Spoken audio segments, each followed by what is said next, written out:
What's up, guys? Welcome to episode 33 of Gray Area Talks Live. I am your host, Rex Jones.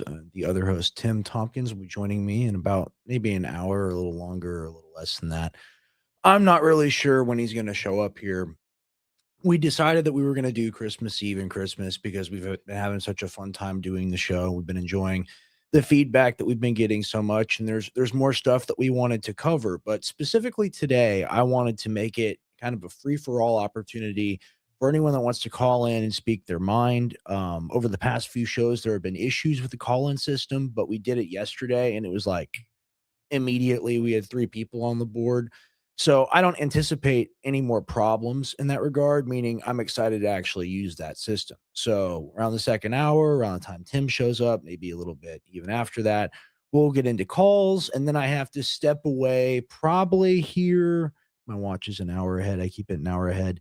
I'll probably have to step away here in like 4 hours. I want to stay on for a long time and talk to a lot of you guys. I have to go meet up with my family and eat some fondue at excuse me, at like 5:30. And after that, I'll come back and I may even do someone's show tonight. So I don't know. I'll just speak from the heart a little bit here, just about like my subjective experience since getting back into broadcasting.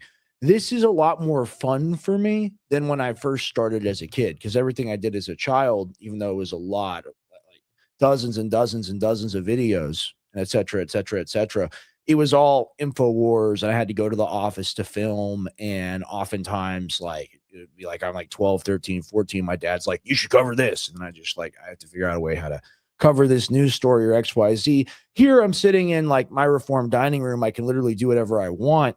And when I started the show, with Tim, of course, and Tim was really instrumental in making sure that we followed through on it because I was wishy-washy about it. I got him involved because I knew that he really wanted to do it and that he was capable of doing it.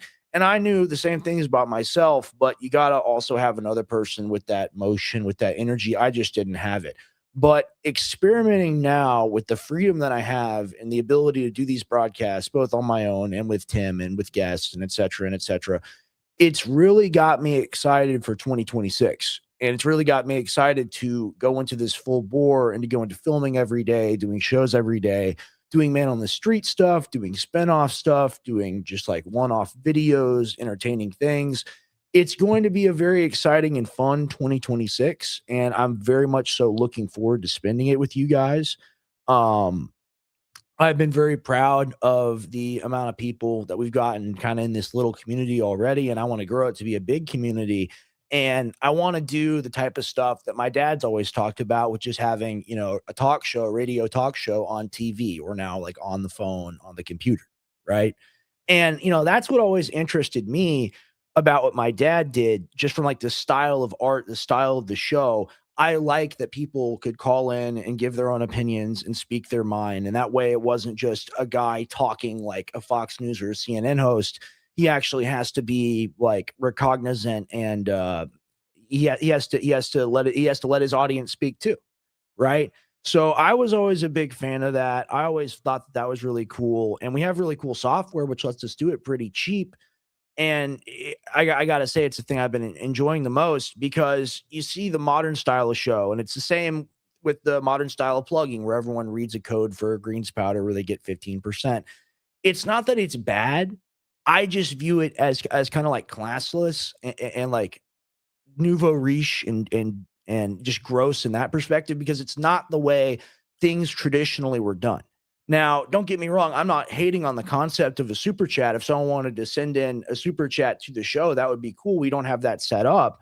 That being said, taking super chats and having that be the only way that you interact with your audience and like you have to pay a fee essentially to get on the board, like we're not doing that.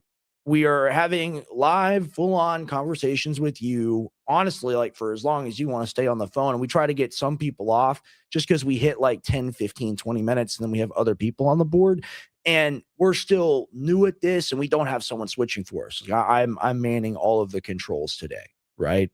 And like that's another reason why we plug when we do the show, right? And I know I literally sound like my dad right now, but it is what it is. It's whatever. Because it's the truth, right? Like this is a lot to do on our own. Me and Tim both have businesses.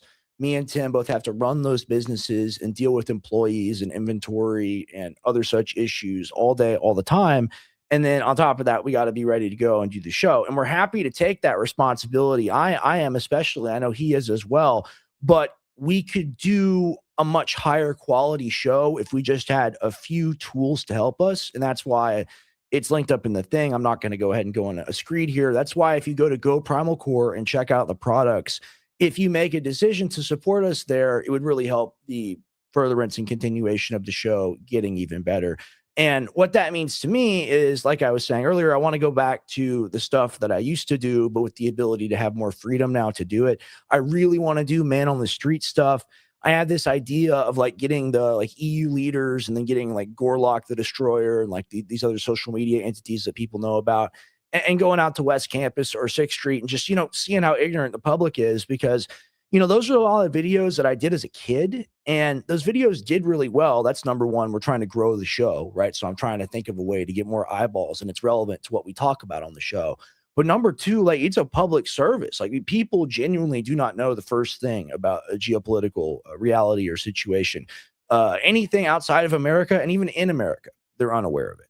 So I want to do videos like that. I want to do Nightmare Blunt rotation videos where it's a joke and we're not doing that, but that's just like kind of a saying or a euphemism being like, oh, look at this photo of this group of people. It's so horrible. Imagine being forced to imbibe with them. Like you just couldn't do it. And I really want to make a tier list. I think we're going to do a lot of tier list videos, kind of inspired by MMA YouTube style videos going into the new year, just on a variety of topics or issues. Cause Tim will spend a really long time doing a deep dive. And then we want to have the ability for the people to review the information succinctly. And we had a caller call in and we had a caller suggest the idea of kind of like Crowder did back in the day. I'm sure he still does it. Having a website where you kind of have like a glossary or a dictionary or, like a database of the past points that you've made so people can quickly go and reference. And I agree because stuff like that was very useful to me early on, being like a young kid and getting in political debates, specifically with people that wanted to ban guns, because the 2012 Obama CDC study, it just obliterates any anti-gun argument that you can ever pose. It's like 37,000 gun homicides, like 3/4 of those gang violence, vast majority of the other ones are suicide. And then you've got 500,000 to 3 million defensive uses of a firearm every year. And like, that's just like one of the stats that I memorized. And I'm not like my dad. I'm not like Fuentes where I'm really good at that. But there are like just being able to reference good information like that study is just so good. Even though now it's slightly outdated, I can still pull it up and go bam, because I remember pulling it up and going to the website and having that neuronal connection, right? So we want to give people the opportunity to do that. We also want to give people the opportunity to build more of a community around the show. And that's why we're going to do more live streams. That's why I'm going to do solo live streams. And the way it's going to work going into the new year, and this is the news. The news is about this show. So like that's what I'm covering today. I will be doing a show Monday through Friday, or just Monday, Friday, right? And that time is to be announced, but it's going to be a 3-hour show. We're going to continue with Tuesday, Thursday, Sunday. That's me and Tim for like 2.5 to 3.5 hours. And Sunday's a longer show than Tuesday and Thursday. We're going to add Wednesday as a group gray area show. So we will be live, either me solo or more commonly, both me and Tim. We're going to be live every day except for Saturday. So really looking forward to that. Looking forward to really it's a good thing because the days that I have the show, I perform better because I know I have the deadline. So I get the work done. I clean the house. I walk the dog when I need to. I take care of the family when I need to. And then I just get ready to do this mentally, at least. And that's really good for me. And I'm looking at it from the perspective of this is 2025. This is the most out of shape I've been in years. I stopped training essentially at the end of 2024 because I just kind of stopped caring about it, which is obviously the dumbest cope ever, but I just did it. I should let it go. And I'm sitting here, I'm 230 pounds. I'm very upset. And I'm like, man, I have not been pushing myself like I need to. And the quickest way to push myself easily is to just do the show every day. Because if I do the show every day, I'll be motivated to work out every day and do the other work that I need to do every day. Because it's lined out in my schedule, right? I can't not do the show for you guys because I love doing the show. So that's that positive motivation I need to deal with those other things in my life. And like that's a real thing, right? Like everyone always online has the infinite advice for you about how to improve your life and become like perfect productivity genius and whatever and whatnot. But the reality is, like, we have families, we have situations, we have, dramas, we have emergencies, we have crises. Like people will get in a car wreck, or something will happen. You got to go take care of your little sister or something. And that was a lot of my 2025. Like my granddad got in a horrific auto accident. Miraculously, he was fine, but the car was folded in essentially, both front and back. Hit and run up in Temple, Texas. And then we find out because he's at the hospital, he's got to have heart surgery. So then we spend the next couple of months getting ready for that. And then that happens. And then rehab recovery, still helping, still taking care of him. Things are still difficult. Unfortunately, just such a brutal recovery from what had to be done. And I look at it as, yeah, like that's a legitimate reason to be a little off my game this year and having to deal with like a dozen other things kind of like that. Right. But going forward, I can't rely on that anymore because that's being weak. So I am making the mature decision to be here every day for you guys, except for Saturday. And we're going to get into a real flow because there's a magical thing that happens when you start to do a show, basically like daily for a couple to a few hours every day. You really get into a good flow. You start having that meta point that you're always trying to make in your mind, like your zeitgeist of how you see the world. You start being able to express that better. And I have felt me and Tim get better at doing that on camera, and I hope that you guys have enjoyed it. I've enjoyed it. I've enjoyed it a lot, but I know we can get even better if we work even harder. So I'm going to check in with the comments and see what y'all have to say. There's only a few up here. Yeah, special edition show. Thanks for reposting.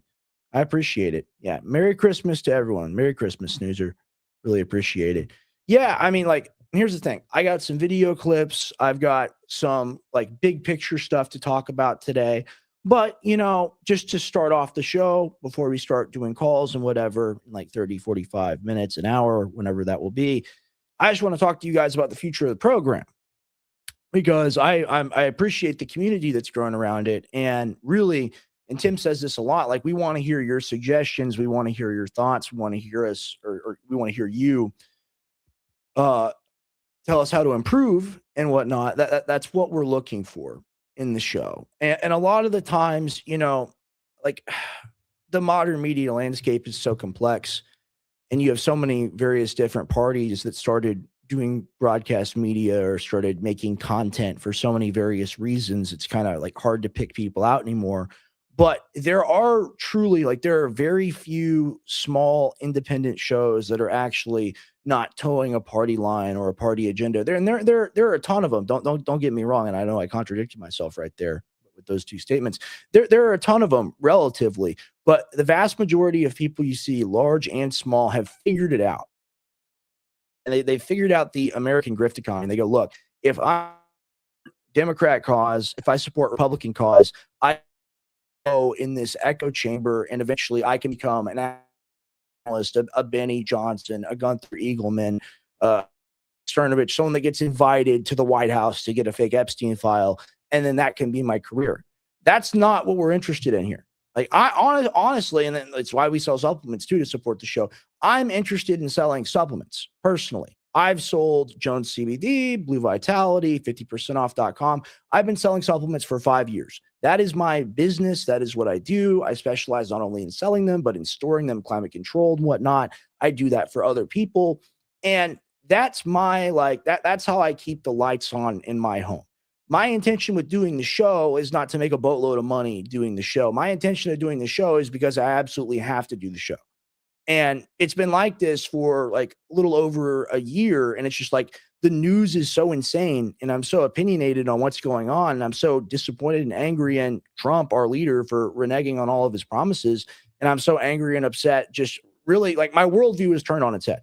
I was truly, I became dyed in the wool Trump supporter again, only to just be like trampled on and violated to a degree that I didn't even think was possible. And then to watch the Gaza genocide, the continuation of the Ukraine war, I just had to start doing a program again. And I was interested mostly in the geopolitical stuff. And I met Tim, and Tim's mostly interested in economic stuff and the economic factors and how different things lead into different things and stuff in that area and of that nature. And I was like, you know what? We should just start doing a show and talking about this stuff.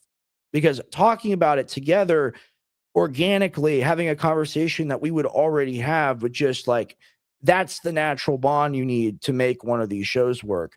Because I don't want to annoy my audience. That's number one. And there's nothing more annoying than two people that are just like, yeah, well, that's right, that's right. And like that's a problem I have sometimes with my dad's show. Is like sometimes there'll be a guest and it's just like, oh yes, yes, yes, yes, yes, and it's just like, well, like maybe we hold different positions, maybe we disagree on these things, and then the cop out to that is not to say like, oh, we disagree or whatever. We'll actually go through the issue and rehash it and discover what the point of contention is. And we don't see a lot of that in both right and left wing media because it's not profitable and it's hard to run a long term show that way. But we're doing it because we have the unique bond and basis of respect of us not doing this as it's a show perspective, us doing this as friends, us wanting to genuinely share the news and the truth that's in our heart relating to the issues at hand. And that's what makes it easy to do a show with Tim. It's easier to do a show with Tim than to not do a show with Tim. Like I'm having a harder time now coming up with stuff because he's not here and he contributes so much. And that's a real thing. And having a co-host on the show, I definitely couldn't go daily, every day, 24/7. There's absolutely no way. It's very rare. That's why I point to people like my dad and people like Fuentes, even people like Harrison. Is like that's a different breed. You got to understand. Going in and prepping and doing a 3-hour solo show every single day, like you got to be a little crazy to do that. It takes a lot out of you, right? So I've always had a lot of admiration and give kudos and respect to those people. And I see people tear my dad down. I just ask them, like, you do a show for 30 years for 3 hours every day, 6 days a week. And you tell me how that positively or negatively impacts you. And, people will judge Alex and they'll have, I call him Alex, whatever. People will judge my father and they'll have presuppositions or opinions about him. They'll say he's bought off by Israel or he got the call or whatever or whatnot. The truth about my dad is that my dad is someone who saved tens or hundreds of thousands of people from getting the COVID shot. And the legacy of InfoWars for me is the pre-Trump era and then the COVID era coming in, stopping people from getting the poison shot. And the biggest disappointment for me in the entirety of the just InfoWars saga is us continuing to, give tacit support or to back Trump in his current actions, because out of that thing that we did that was so good, which is stopping people from getting the shot, Trump has continued to push the shot. And not only has he continued to push the shot, he's continued to say the Epstein files aren't real. And those are the two biggest issues that we kept that flame alive during the Biden era, and to see that get spat on and put out by the beneficiary himself is very concerning. And, it's very complicated. You have 30 years of film history. They started suing my dad in 2018, but there was a very long and nasty divorce between my parents that started way before that. And they spent a lot of money during that time. So you're talking about a man that's really been in court intensely since like 2013. So like way over a decade, like 12, 13 years, he's been in court for various reasons. And I believe, I've heard this, I don't know if it's true, I tend to believe it. Now, I don't want to disparage either one of my parents. I love them both very much. And I love my mom too. But I've heard she was the one that told the SH people that we had all this money that we didn't have. And then that's the reason why he gets sued. So you look at my dad, you look at Alex, you go, he's not hardcore, he's not like Stu Peters or Candace Owens. Well, what do those people ever do? Like, what did Candace Owens start working the trail when Charlie Kirk came around the scene? I remember being like 14 years old, 15 years old when my dad met Charlie Kirk. My dad coming back home a little tipsy, showing me the what's it called? What's it called? Business card of Charlie Kirk with the Turning Point USA logo on it. Him going, look how perfect that is. And Alex had been working 2 decades before that. And then you got all these people, and you got people that used to work at InfoWars and whatnot. And all they do is hate on him and bash on him. And you wouldn't have a platform if it wasn't for him. And I'm not talking about some people. I'm talking about some other people. That's not really important. I'm not here to take shots at people. My point is I do want to do a little bit of Alex Jones apologetics and defend Alex, because the Sandy Hook people, they sued Remington They won. They sued Remington, the firearms company, into bankruptcy. They got $71 million. And then, according to legend, we'll say, apparently, my mom maybe told them that we might have some money that we didn't have. And then they came after and sued my dad into bankruptcy and the company into bankruptcy for like the following 8 years. So people point at Alex and go, "Oh, I'm not happy with his job performance." You got to understand a little bit of what he's been through and what he's still going through and how he's trying to battle to protect his archive and his IP and his image. Because if they do win and they do take InfoWars, as much as I've said, just get it over already. We'll do a new thing. We'll make it better. It will really hurt us, and it will specifically really hurt his image, because whoever gets it, the AI clone that like the Onion will use or whatever, that's coming out so fast. They'll try to say they own him like holographic Michael Jackson. So if you're dealing with that, and then you're dealing with your life, and then you're dealing with where exactly is the room for calibration or like a recharge? There really isn't one. And, you know, like, I disagree with my dad on a lot of stuff. I agree with him on some stuff. I get it. And I just, for people that come after me off of that, and off of who he is and me being his son by relation, I just have to say, like, number one, I'm not that person. So you should just address that person instead of addressing me. It'll make more sense, because ultimately I don't control what they do. That's how like the laws of nature work. Like, if I don't influence that bottle, nothing happens to it, right? And number two, like, it's not my responsibility. Like if the person says something that you don't like and that you disagree with, if I don't like it and I don't disagree, or if I disagree with it, I'll say something about it, right? But it's not my obligation to do so. You're not owed an answer about everything just because everyone's on social media. So I just wanted to make that point clear. And we got people in the comments or on YouTube saying Alex is legendary. What's up, Tim Kennedy? How are you doing? I will open up the phone line soon. Yes, I will. I will. If that's what y'all want, we'll go ahead and do that pretty soon. You know, this is a special edition stream. I know only the real hardcores are here. I wanted to play and I wanted to present something, though, because this is a video that I often reference whenever me and Tim are doing the show. And I realize I don't play it enough, because it really is so, it's everything. It's everything all in one. And everyone in the nation really should have seen this video. And I feel like if everyone's seen this video, then we all would kind of just like stop voting. Понимаете, я уже I've already spoken to 3 U.S. presidents. общался и с одним президентом США, и с другим, и с третьим. They come and go, but politics stay the same at all times. You know why? Because of the powerful bureaucracy. When a person is elected, they may have some ideas. The people with briefcases arrive, well-dressed, wearing dark suits, just like mine, except for the red ties, since they wear black or dark blue ones. Темных, как у меня, костюмах, но только не с красным галстуком, а с черным или с темно-синим. И начинают объяснять, These как people нужно start делать. explaining how things are И done. все сразу And меняется. instantly everything changes. Это происходит This is от what одной happens with every администрации к administration. другой. Вот Changing things is not easy. что-то изменить. And I say this without any Это irony. достаточно сложное дело. Это, я говорю без всякой иронии. Это не It is потому, not that что someone кому-то does не not хочется, want потому что to, это сложно. but because it is a hard thing Обама. to do. Он Take Obama, a forward-thinking продвинутый man, человек, очень a человек либеральных liberal, a взглядов. Democrat. Правда? Did he Демократ. not pledge to Он же shut перед down выборами Guantanamo своими before his обещал election? Excellent point. закрыть Гуантанамо. Сделал? But did he do it? Нет. No, he did not. А почему он что не And my хотел? ass, why not? Очень Did he хотел. not Я want to уверен, do что it? хотел. He wanted to. Но I'm не sure he получилось. did, but it did Он not work out. искренне к этому He стремился. sincerely Не wanted to do it, but did Не not так всё succeed, просто. since it turned out to be very complicated. Но это не самый главный вопрос. Хотя, That is not хотя the это main важно. issue, however, Трудно себе even though it представить, is да? important.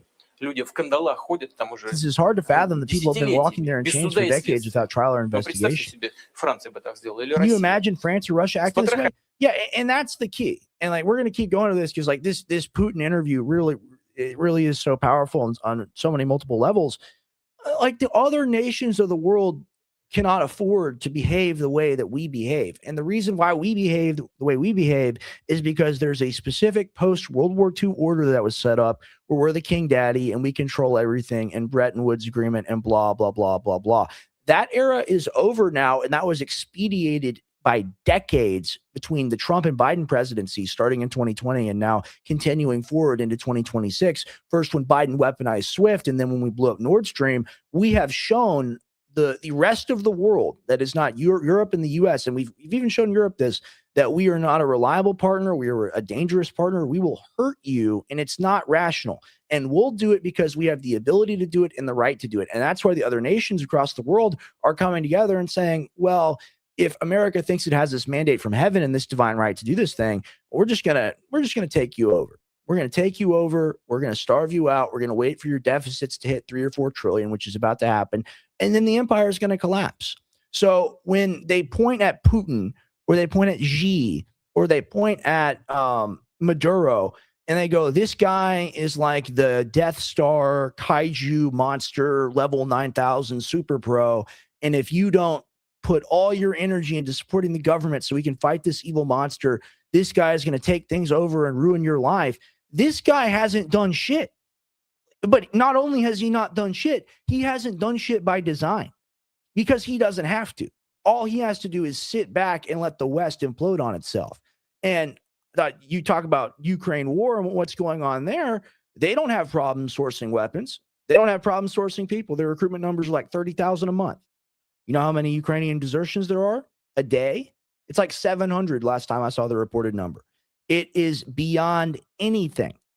But they will tell you that this guy is one step away from conquering all of Europe. They have more land than everybody. It's the biggest country in the world by landmass. Why would they want Europe, a place with no resources, when they literally have all the resources? It's very simple. And we had a caller, I believe it was Owl Killer, call in last night and explain all this shit just from step one, like I always talk about, explaining why Europe wants to go into Russia and why Russia feels like it needs to protect itself from Europe, going back to the Cold War. And even past that, you got to keep in mind, 13 European countries sided with the Nazis during World War II. And then they want us to believe in some imaginary Europe where it's all under the EU flag and they've all been friends forever and it's all one shared European culture. The reason why 75% of all wars have ever been fought in that area is because those people are intensely violent and they're in different subgroups. And when you try to merge them, they'll fight each other. And that's what we're going to return to eventually once these corrupt governments fall. And this is the point I made on the War Room, is that these people, the bureaucracy obtains power by initially being competent. And then once it gets power, it becomes incompetent because the leader doesn't matter anymore. And it's the system running the thing. It's essentially a car without a driver, right? And eventually the thing goes over a cliff because the people that are appointed to rule are not built to rule. And you look at Putin and you look at someone who's built to rule. You look at a Keir Starmer. You look at a Mark Rutte. You look at a Ursula von der Leyen. These people are going to lose. And if you can't just make that calculation by looking at the parties involved, then I'm sorry, you're not a wise player. You're ignorant. You're not informed. So why would we, States of America, insist on blowing energy reserves of Europe, or the fuel reserves of Europe coming from Russia? Why would we make them pay 3 times the price instead for our LNG, our oil? Why would we make them buy weapons from us? Why would we make them prolong the conflict? XYZ. It's simple, because it makes money. And hate these regimes, call these regimes evil or whatnot. At least the Russians were trying to do right by their own people.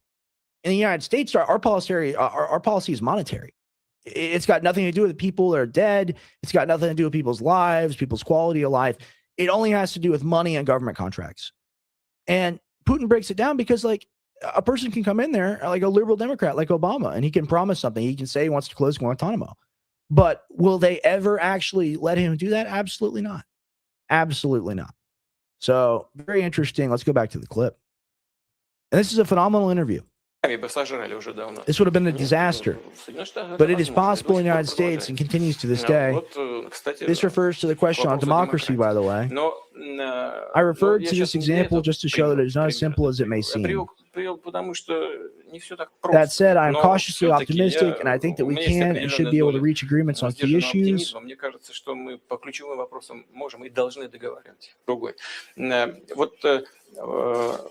что-то изменить. Changing things Это is not достаточно easy. сложное And I дело. say this Это, without any я говорю без irony. всякой иронии. Это не потому, It что is not кому-то that не someone хочется, а does потому что это not want сложно. to, but because it is a hard Обама, thing to do. он же, э, Okay, it's looping.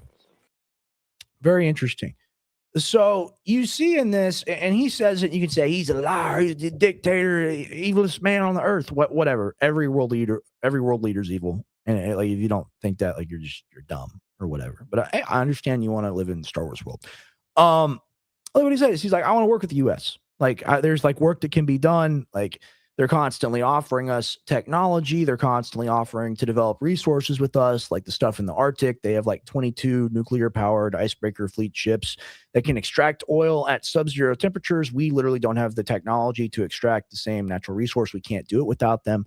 But instead of us having things be cheap at home and having stuff at a gas station be $1 or back under 99 cents, and just like living in paradise, living in utopia where the world is going great because we're not fighting with each other, we have to back the area in Eurasia that sided with Hitler during World War II.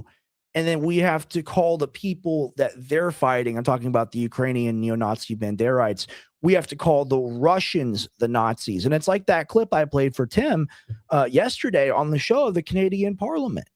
And the Canadian Parliament, Zelensky is there too. Of course, there visit Trudeau, my boyfriend, yes. So Zelensky and Trudeau are there, and it's the Canadian Parliament, and they got a 98-year-old World War II veteran who fought the Nazis during World War II, or not the Nazis, who fought the Russians during World War II.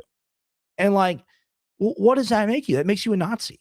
And like, ooh, Groyper based, whatever, right? Like that's not the point I'm making here. The point I'm making here is these people talk about punching Nazis. These people talk about arresting Nazis, deplatforming people that even like say any of these things, right? It doesn't mean anything to them at all. It's all bullshit. They'll invite a member of the Waffen SS who killed people, who probably killed Polish people in Ukraine. They'll invite a person like that to receive like a Medal of Commendation.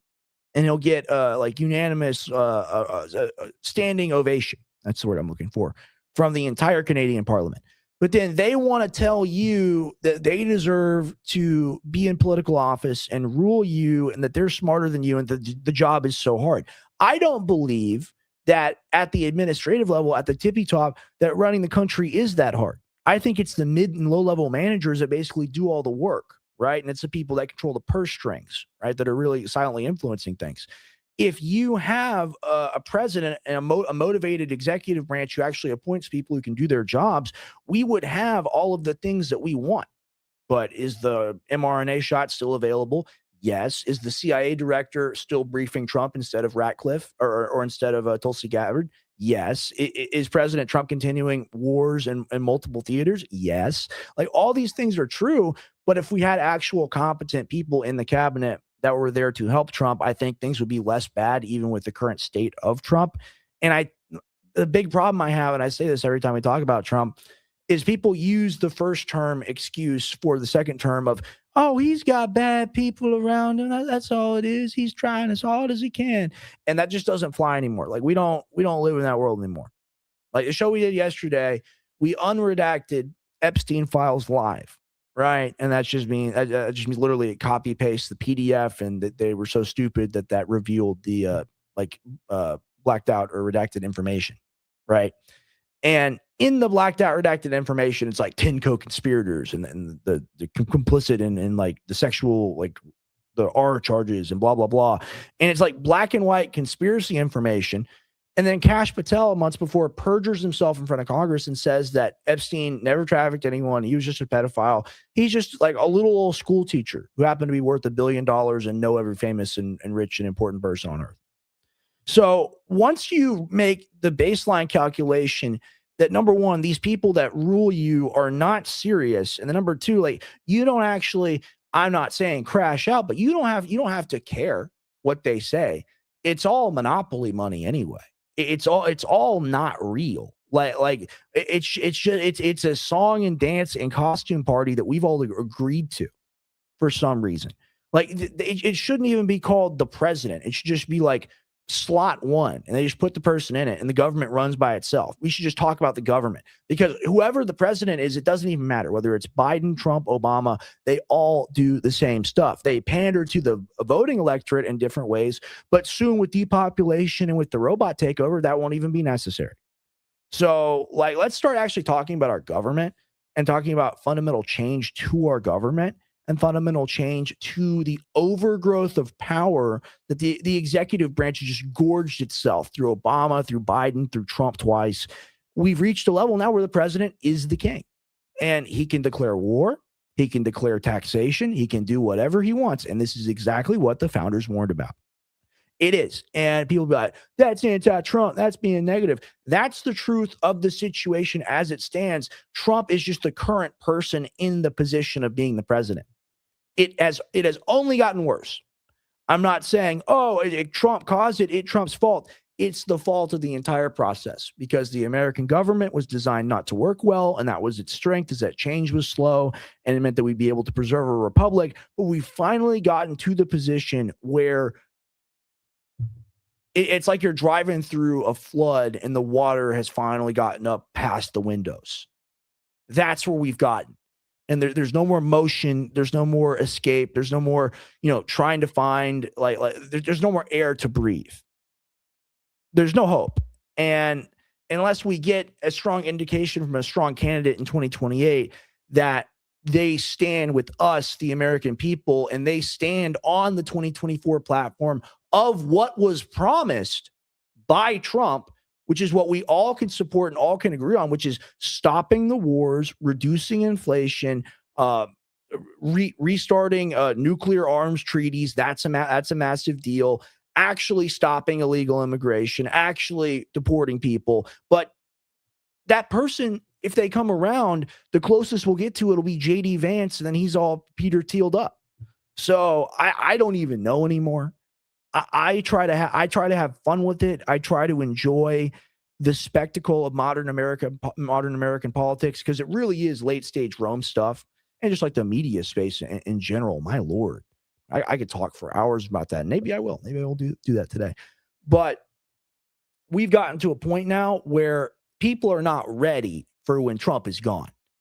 When Trump is gone, like, and I heard Fuentes say this, but I've made this point before, so this isn't original thought. We're just simpatico on this.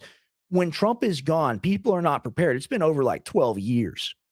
When he's gone, every single person they try to plug in to fill that spot, that niche, that energy who's able to grab that mold of what Trumpism or MAGA is, every single person, it's going to be worse and worse and worse and worse, because Trump didn't deliver. But they're going to try to emulate his message, they're going to try to make people relate him to the new candidate, and then they're going to get crushed. They're going to get destroyed. And I don't even like the Republicans. I don't even care or give a shit about the Republicans.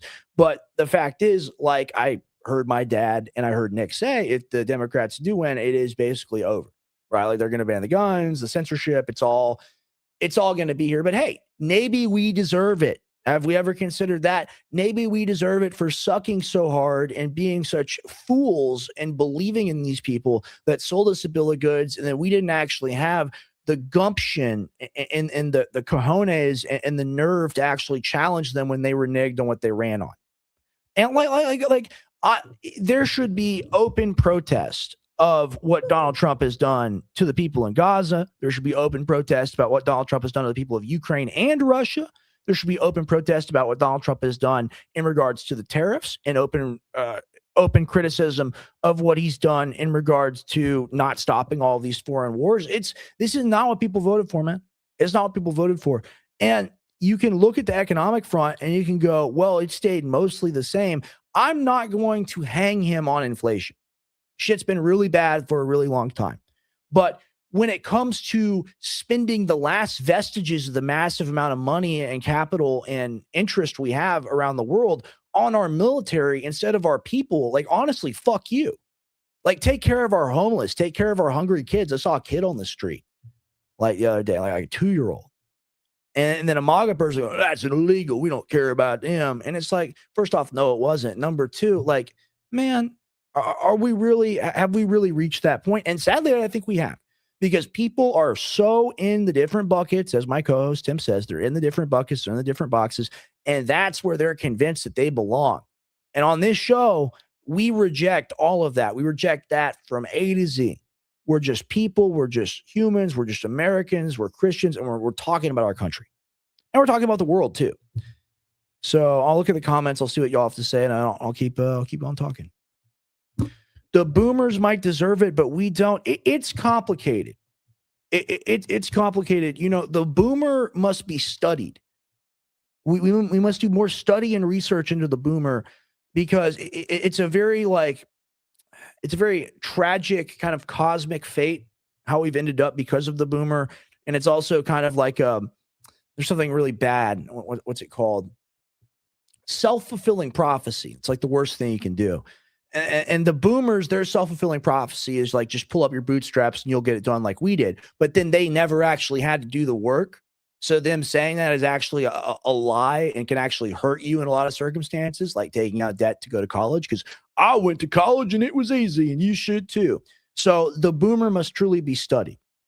One of these guys in media should run. Are you talking about EU or here? I don't want to see a talking head in political office. I don't want to see Tucker or any of these people. I don't want to see myself or my dad. It's got to be someone with a serious background. It's got to be military, diplomat, law enforcement, someone that's actually that can actually handle it, in my opinion. Bingo.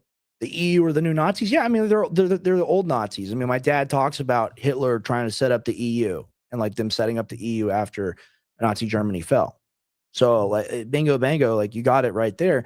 And that's the ridiculous thing, is they want us to just like ignore history and like not believe in history and not consider history to be important, and to just believe the Star Wars story of like the Ukrainian people are the poor little Ewoks, and then the evil empire comes and like destroys their forests when they're having like a bongo party.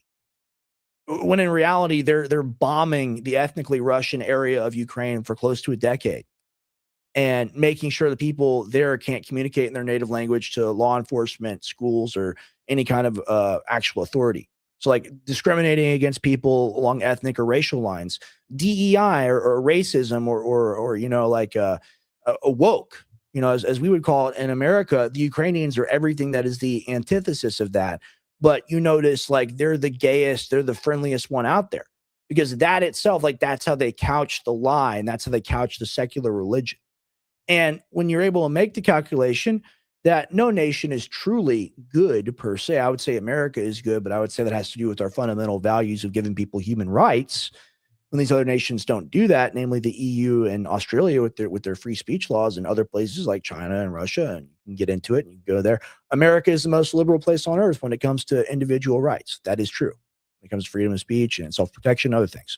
So it's all very interesting, but these places that act like just because they're Western, it means that they're civilized. They're very uncivilized. It's very uncivilized to throw tens of thousands of people into jail every year for social media posts. Very uncivilized to do so. It's not a nice or that. It's not a nice or a good thing to mandate, essentially, by making sure that people are not allowed to criticize it. So the people that are a part of that religion will bully the other people and convince them or coerce them into joining the religion. That's how Islam works. That's how it grows. XYZ and all the other stuff, you know, like it's all simple. And that's the thing, is like when you look at politics for long enough, you look at just global reality for long enough, you realize they're trying to kill everyone. They're trying to make everyone hate each other. They're trying to take everyone's rights, and they're trying to keep all the resources for themselves. And once you realize all that, it's all very simple. And then from that, going forward from there even more, you go, okay, I believe all of that, and then I don't believe in the mythical figure that they're going to try to give me that's going to save me from all of this. And that's where we fucked up, because we relied on Trump to be that mythical figure, and there is no mythical figure. Every person has to be awake to the current situation so they can actually consciously choose to stand against it. And just voting in one guy who's different and is going to break the system is not enough, because the system itself does not want to be broken. It is alive. It's like a corporation having like the rights of a person. right? Only to like the 10th power to the 11th degree. Like the U.S. government, not even the U.S. government, whatever the thing is in D.C., right, or Langley, or New York, or Tel Aviv, or wherever you want to say it is, whatever that thing is, it itself is a separate actor. It makes collective decisions, and it's an AI of people and computers and machines, and that's just how it all works. And like, you just look at the technology we have as civilians, and you think about the government and what they would have for decades, and like, it's not a hard road to get down your mind. And you know what? Once we get there, once we talk about that, we can really start living.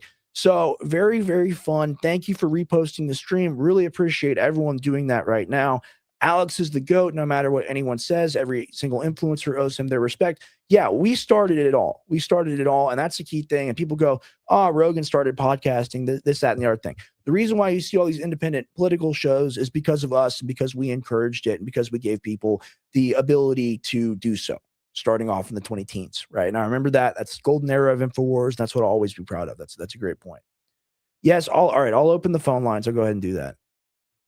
Yeah, we need a real outsider, someone in law enforcement or military. Yes. Yeah, people always thought Trump was an outsider. Turns out he's been a part of the swamp. All right, I'll take some calls. I think I got to use the bathroom at some point. I may take a break before I take calls, but you know what? I'll just go ahead and take calls. Uh-oh. Technical failure. Same thing happened to Tim. Sorry, guys. You can actually pull the mic stand out if you pull it up too far. But let's take some calls. So I'm gonna go ahead and get that set up. I'm pretty close to having the number memorized. I think I have it memorized, but I'm gonna go ahead and start hosting the show first before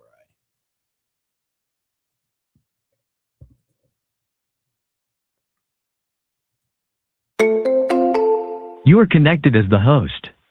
Welcome, host. All right. You are if now y'all in the wanna host call room in, and can Mr. manage your Awake, callers from the you're always call-in studio commenting web on stuff, interface. and I appreciate you for doing that. If you want to call in, the number is 512-675-7144. That's 512-675-7144. 512-675-7144. And I'll go ahead and play a little graphic that has it in it. 512-675-7144.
Okay, we got someone on the board. We got Owl Killer on the board. I was waiting for Mr. Awake because the auto screen for Owl Killer reads as "I will kill her," which is like, obviously that's not what he said.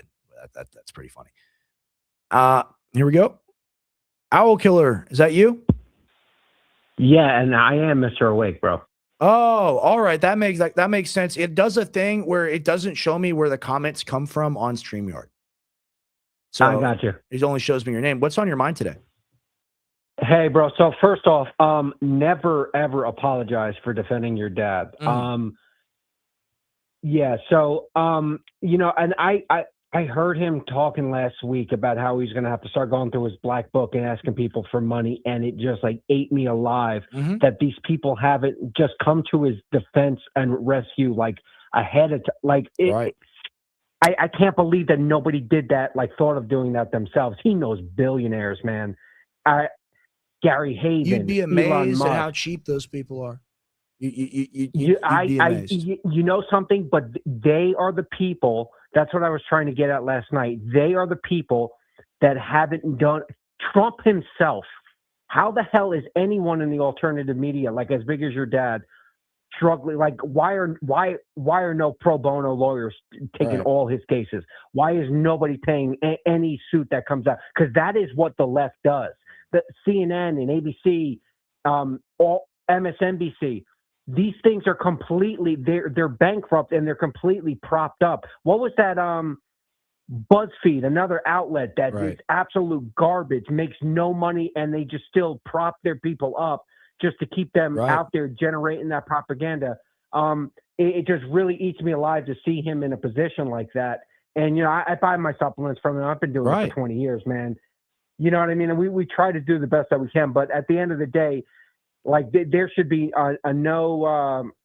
there should be people that say, hey, whatever, we're here to try to make some things easy on you and still stay yourself. We don't, no strings attached. Like that just goes without saying. And that's what I was saying yesterday, that like, I think Tim thinks I'm like I actually agree with what the left says. No, I don't, but I see that our side and the people that can do stuff have not justified their existence to remain in the positions that they are. Right. And No, you know, and I'm with you. Like, let's walk down this line and let's expand upon it.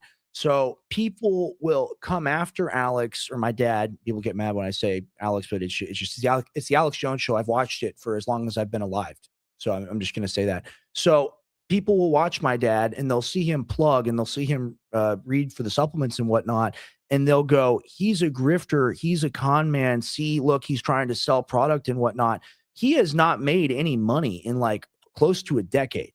All his existence has been is funding and fighting against like lawsuits.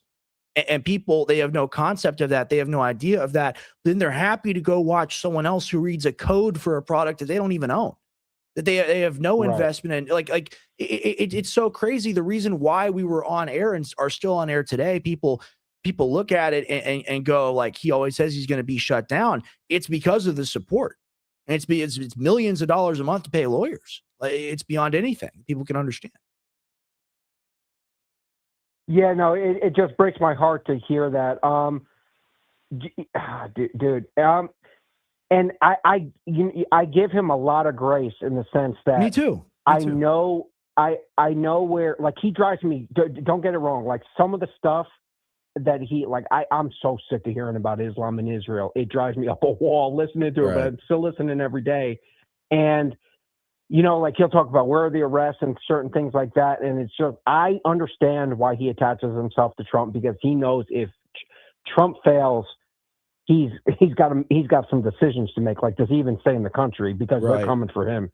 And I totally get why he is as supportive as he's been about Trump. So I think like the Johnny come latelys have no idea how invested your dad has been in this movement. Look, man, everybody throughout my 20-year military career, up until the day I retired, dude, we listened to him every day. Like, it was nonstop, you know, and you have no idea how much support that man has inside of agencies and police and, you know, in the military. And it just, I just hate to see him feel like, because no matter what, like, he looks great, but I can tell stuff is weighing on him now more than I've ever seen it in the past. But I almost feel like he steps into fields that he shouldn't, like specifically the theology field. Now, I just got baptized, you know, when we spoke in the Orthodox Church, I just got baptized on the 21st last Sunday. You know, I was a Protestant majority of my life, but like, he has certain people on there that just, I really think that if he got, you know, I know Jay Dyer has suggested him go talk to who's the Russian Orthodox priest in Father Austin, Moses. Texas. Father Moses. Father Moses, yeah, and he's a little intense, and he may be too much, but I do think that there are other priests out there that could kind of be like a spiritual guide for him. Well, you know, I talked to my dad about Orthodoxy, and you know, he wasn't ready to adopt it at the time that I talked to him. I mean, I've been having my own personal struggles with it and whatnot. I have not gone to church in a minute. I need to go back to church, But sitting here in that reality, like I would not consider myself to be a good Christian. I really struggle with a lot of things, and I don't want to be a hypocrite and say that I'm good in any respect, because I'm really not. Dude, we all suck. And like Bro, that's the thing, is like everyone's the worst of all sinners, and that's what we say, because that is the truth, and the only sinless person is Jesus. Yeah, dude, no, Yeah. do not let, and something you're gonna, because my catechumenic process was 5 years, because I was still active duty while I was doing it, and there was a portion of my career where I'm gone, where I got duty, or I have duty every Sunday, so. It really delayed my entrance into the church. But do never, the further you're away from it, the longer you kind of revert back into your old like way of thinking, and it makes you feel like you're not worth it, and that's not the case. So do not feel bad about that. Yes, and the theology, I have to agree with you there. Like, I have a hard time with anything that's not orthodoxy, because anything that's not orthodoxy doesn't make sense to me. And like, you can hear Jay Dyer explain it. You can just look at the Bible and look at the Trinity, and it's the only system that it gives an account for the Trinity and how it all works. And we do have people on there. And I mean, so you look at Trump's spiritual advisors, be a great example. All these crazy Protestant people. It's like a woman. Yeah, like, no, dude. What's that lady's name? Well, bro, you know what I'm talking about? Oh, yeah, I forget her name, but she plays a speaking in tongues game. And like, who's that pastor down in Tampa, Florida, that your dad has on? He's from Holland. Oh, yeah, Greg Locke, the guy who baptizes, quote unquote, people in the bathtub with or pig trough with the Israel thing, the flag over it. It's beyond anything. Dude, no, even this guy, I'm thinking of the South African pastor. He's of Dutch descent, but I don't know. In Tampa, Florida, and maybe I'm blanking. Yeah, he's a Pentecostal dude, and your dad and him are going back and forth about speaking in tongues in different languages. I'm like, dude, like, I almost feel like I want to reach to the phone, like, Alex, speaking in tongues that means the other person knows what you're saying, not that you're speaking gibberish, man. Right. Like there's certain things like that. And, he was talking about the Charlie Kirk book the other day. Like, that book that Charlie Kirk wrote, the Sabbath book. Yeah, Stop in the Name of God. That's going to do, that's actually going to do a lot more damage than people think, okay? Because there was an explosion with people going to church in the wake of Charlie Kirk. And it doesn't matter, like I am of the, like, the way I look at it is, I think God meets people where they're at. If somebody doesn't have the brain or the intellect, because, dude, it took me a lot of research and like a lot to, like, I was convinced that, hey, Protestantism cannot be true, but let me find the actual true church. Because once you start going, look, if I take the Bible, then where does the Bible come from? Right. Who preserved it? Who canonized it? You know what I mean? So I know Protestantism cannot be true, but like now I'm in the position where somebody like me or like you, God may like be a little harsher on us because we have the intellect and the ability to understand that. I don't think the Methodist grandmother or the Baptist grandfather is, I think God's going to meet them where they're at and know their heart. I agree. I agree with that. It's about being intellectually honest enough to be like, okay, like, or not even intellectually. It's like we said, like the nous, the heart, like wanting to be open to change or learning something or a fact about life relating to God, relating to be closer to God. And like, I have a huge issue, like my mom suffered with a lot of this, like name it and claim it, like theology and whatnot, like the Joel Osteen type of people. And she'll send me like the Protestant pastors and whatnot. And I just got to be like, it's tough. It's tough with the boomers, especially, man. Like how old are you? How old are you roughly? I'm 42. Okay. So like 42. So I'm like right in between like your dad and you, man. So like, I get it. And I'm like, I'm living in that world. No, hey, I like, like later millennial, early Gen X is cool. That's a cool group. So for sure. No, but like, I love like listening to you and like your co-host, because like you guys are like, it's almost as the awake generations go, you guys are like so far ahead of where I was at your age. And it's cool to see like how the information almost leapfrogs in a way. No, dude, seriously, like if I, and that's what I love so much about what your dad used to do, like with the documentaries and things like that. If you read that Robert F. Kennedy, The Real Dr. Fauci, Oh, dude, with all the footnotes, I know, that's how I know your you got a dad. point. I'm not going to step on it. I remember I got that on audiobook. I've listened to it about 3 times. It's like 30 hours. Yeah, 100%. Does the audio book present you with the footnotes the way that the physical copy does? Maybe no, it doesn't. Fill me in. Fill me in. Dude, if you the physical I'll get it. copy, it's how your dad stuff was. Don't believe what I'm saying. Go. This is what this person. This is what Eric P. Holdren wrote in Ecoscience in 19 whatever. This is what Gotcha. Zbigniew Brzezinski wrote in the Grand Chessboard, and it's like nonstop of Right. It's nonstop with Dr. Fauci. It's like you can't. It's not Kennedy saying this. This is from documented sources, and you take it up with the sources. Don't you know what I mean? And this is a lot of their own stuff. Is like you can't argue with it. This is their own. This is their own mouth. This is their own research. This is their own job. So Right. like, and that's what I love so much about what your dad has done. Jay Dyer talks about that. I don't think that there's a better geopolitical analyst, and like he almost has no dog in the fight. Like Jay's conservative, but in the sense that He's very detached he in a does good not way have. about the politics. Yeah, and Yes. I think that and that's kind of where I'm getting, in the sense where I'm right with God. I want the country to do well. I'm still going to, by my actions, I want people to emulate what I'm doing, but I don't. I realize that it's a much bigger. It's way outside Yes. of mine or your hands. Now, what I am noticing though, with the whole, and like I want Trump to do great, and I really do, but what outside of ending the wars, which we brought up yesterday, Right. he still needs Congress. And I think one thing that, unfortunately, with how big of a person that Trump is, that we haven't gotten people in a collective running for office, like running on core tenets. You know what I mean? Like that's where the Tea Party was.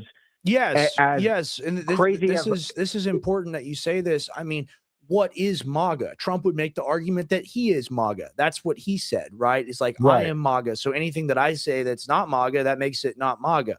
No, MAGA was the anti-immigration. It was the anti-war. It was the pro-peace. It was the pro-American economy. That's what MAGA was.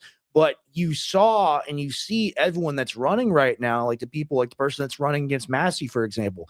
The only reason why that guy's running against Massey is because Trump picked him to be the guy to represent him in that race. People aren't voting for that guy based off who that guy is. They're voting based off Trump. And that's literally like you want to criticize the Democrats and call people libtarded. I'm not saying you, just like the general, like the people on the quote unquote right.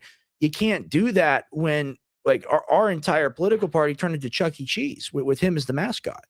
And that's the position that people run on, is him. That's what I'm talking about. It's like the Democrats, in the sense, like they have certain things, like as crazy as they, like the freezing the rent stuff, right? Right. Affordable housing. What the hell does that even mean? But if they're all running on it together.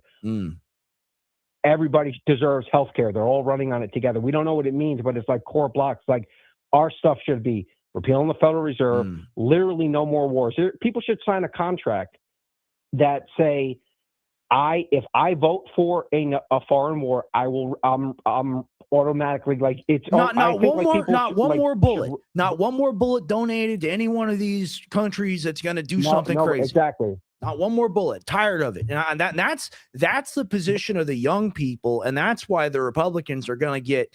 They're going to get, forgive my terminology, they're going to get graped by the Democrats coming into 2026 and 2028 is because the kids don't want war. And like, this is what, if I'm in a room with people in their 20s and we're talking about this stuff, universally, people will be totally politically ignorant on every front, but they'll know about Gaza, they'll know about Ukraine, they'll know about something, they'll know about people dying. And there's like, the world is so terrible. I look at the news and I see dead people. I want it to stop. And who's the person or people doing that? It's our State Department. It's our government. And people associate our government with Trump, and they're gonna the issues that the Democrats had getting people to vote for Kamala. They're not going to have those issues, even if they run a cardboard box. It'll win. It'll win. That's what I see. Yeah, and I don't even think Newsom is going to be, dude. It's not going to be Newsom. Who do you think? We're laughing. It's going to be AOC, dude. I think you're right. It's going to be AOC. Yeah, I think you're right. Because she checks a lot of boxes, and like for all her crazy ideas, like she doesn't stop. She's like she will keep going. She'll keep going. She's young. Yeah. She's energetic. She's a woman. She's a minority. Like she checks so many boxes, right. And like I actually do think she will kick the system over. Like or she'll die trying. You know what I mean? And I think that I wish Trump would say, hey, I cannot do all this on my own. What I can do is I can stop the war. I'll stop the war. Do that. But we need to run people in a coalition on certain issues, repealing the Federal Reserve, no more wars, end of immigration. Like a certain thing. Like I'm like, I don't want to make things about myself, but I'm mostly of Italian descent. When my great grandparents tried to come over here, there were quotas, man. They went through Ellis Island. There were quotas, and the majority of their family could not come. Hey, it was the early 1900s, and there were quotas, and then all of a sudden you end up in the Great Depression, and hey, everybody else has got to wait. But I also have Ashkenazi Jews from Russia that immigrate, that go to Austria of all places. My great grandmother gets into the United States. During Hitler's rise, 39 of her relatives writing letters back and forth, and they just stopped coming one day. So we don't know for sure, but 39 of our relatives probably died in the Holocaust. Like, I'm not looking for, like, I don't need sympathy or anything like that, but I'm saying, like, that was the reality of, like, America was a privilege. We're not a right for the rest of the world. Yes. And I've always believed, like, of course, human nature and all of us being equal. Besides that, like, I believe in that, of course, and every single person is made in the image of God. I believe if you're born here, you get special considerations. And I truly do believe it. And I believe that the privilege to immigrate here so that your children can be born with those same privileges, that's a really huge thing. We've kind of like, it was the boomer culture of be like, we're all one, man. It's okay. It's stolen land anyway, dude. It was that culture that made us kind of forget about the value of what we had, right? Because I would argue that every group of people that's here and has been here for a long time has a history of why they should remain here and their right to be here and their contribution to the American system, right?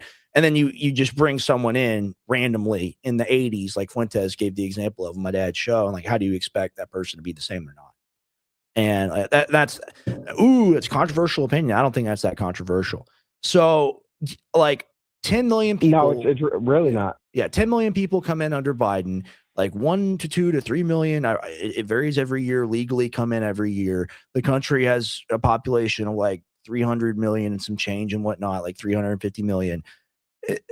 It's going to be a very different place in 10 to 20 years. And then the groups of people that will have taken advantage of that and be in a better position, they'll be open about it then, but then they want to act like now that it's all like, it's all friendly time. And that is where I see, like, I don't like the Islam discussion as it relates to America. Like, it's a tiny percentage of the population, but the book does say to take over and to kill people. So, like, that is a problem. Yeah, it does, but we got something that Europe doesn't have. Bro, we're armed, literally armed to the teeth. I know. You're in Texas, I'm in Virginia. Like, I know there are more guns than people. That's the problem Islam is going to have, and they're a thing where it's like I make the example of, if you're complaining to a plumber about a leak, just turn it off.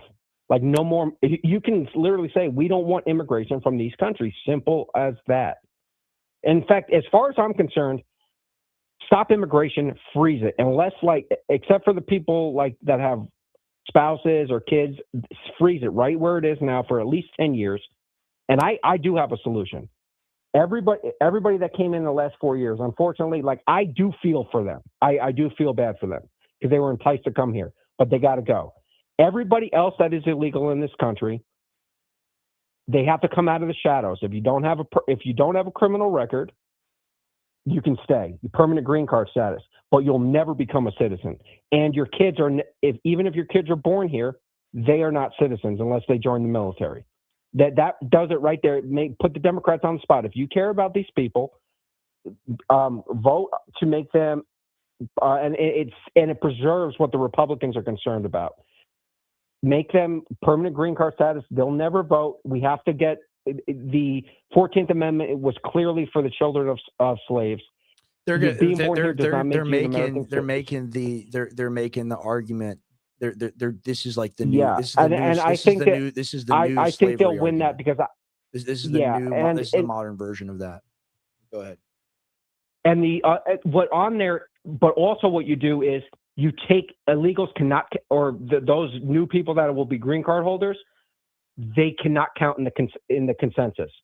That it eliminate it, and what that will do, that will Well, drain California of its power, New York, Illinois, the people Massachusetts. that are illegal are already counted in the census. If I'm not mistaken. But that's what I'm saying. Yeah. If in what I'm proposing, they are, and that's the problem. What I am proposing is give the people that have been here for a decade or whatever, give them green card status, but they can never become citizens, no matter what. Their kids are not citizens. Their kids also receive green card status, but you take them out they'll of the never go for it. consensus. They'll never. But I mean, you put them on the spot, and you run Republicans. Okay. Because I'm telling you now, the Republicans are going to hurt with the Hispanic community because they are seeing, as they're seeing, hey, do you just grabbing random people off the street? Like, they're going to hurt because of that, because that is not what Trump ran on. He ran on deporting violent criminals. Like that those are easy things. Like, go to Rikers Island, go to Cook County Jail. Like that is so easy. Get rid of the violent gang members. Get rid of everybody that was committing fraud up in Minnesota. Like, those are easy things. But I mean, like, you put the Democrats on the spot, vote for this, or you really don't care about these people, and run Republicans on that. Hey, we have an immigration fix. This is our fix. We're going to legalize the people that have been here for a certain amount of time. Nobody in the last 4 years. They'll never become citizens. They will not be able to vote against your Republican interests, because that was the problem with. There's not a single. That was the problem with Reagan's amnesty. There's not a single Republican or Democratic politician worth their salt in office today, besides maybe Massey or one of the oddball people like that would ever even try to implement policies like this. And I think what you're talking about is what a lot of people voted for or had in mind when they voted for President Trump, right? I know I did, or at least some version of that, some example. The problem is everything is seen as mean.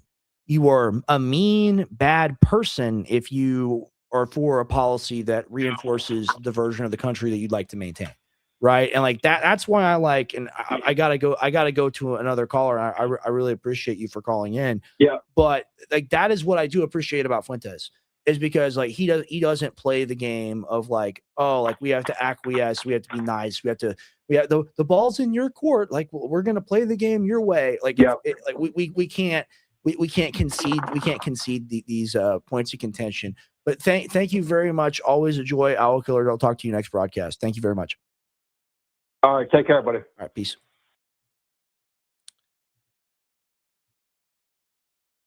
New What's up, man? Groper. New Groper on Christmas Eve. New Groper calling into the show today. Merry Christmas, man. How are you doing? I'm doing pretty good. I can't complain. You know, I'm enjoying the 70-degree weather and the clear skies, as is traditional for Austin, Texas Christmas. What's it like over where you're at? It's about the same, dude. Yeah, About the same. That's Southern It's Christmas. About 68 and sunny. Yeah, it's good weather. I mean, it isn't Christmas weather, but you know, it does the job. True. That's true. What's on your mind today, man? Man. Oh, dude. You know, I'm in the mode of let it all burn. Yeah, me too. Let it all burn. I'm gonna go ahead and put a disclaimer here. What I'm about to say is my opinions and not the opinions of, you know, you or Tim and or this show. But Trump's a rapist. Okay, that's what you believe. You know, he's trying to get away with it. Oh yeah, no, 100%. Yeah, and him and his buddies were doing the Epstein thing, and I'm ready. I'm going to vote for AOC or Gavin Newsom, just to let it burn. I think a lot of people feel I the same way. mean, yeah. It's just like at the end of the day, does it even matter? No, I mean, really. no, I mean, it's all fake. It's all fake anyway. Like, yeah, like one person's gonna take the guns faster, and that's like the only difference between the candidates. They all support the same stuff. take the guns. They're going to try, but what they're going to find is that people that's their line in the sand. I hope they so. they can outlaw whatever they want, but there aren't enough ATF agents on this planet to be able to do something like a gun confiscation or even a assault rifle confiscation. It's kind of like the boogeyman. It's like every time that a Republican runs, what are the two things that they always promise? Guns and a strong military, something like that. I don't know. You tell me. Abortion. Guns and abortion has been historically what they ran on. Yes. They're not going to take our guns, just like the Democrats have their own stuff. But it's all like kayfabe wrestling type thing because they never actually accomplish anything because they're useless. They need to go outside and apologize to the trees for wasting the oxygen. That's a good one. These people are, yeah. I mean, little. I hadn't heard that one before. I mean, they're just. Really? No, that's pretty good. Man, yeah. That's pretty good. Yeah, no, I mean, literally, these people are parasites to the American people. And, like, I know like you've got people like Vivek Ramaswamy running for governor in Ohio. The dude made his money scamming people. He's about as much as a Jeet as one can be. You can take the Jeet out of India, but you can't take the Jeetness out of them. It's like they did a pump and dump scheme for pharmaceutical medicine for Alzheimer's, and it didn't work. And then he just took his money and got rich, and now he's going to be the governor.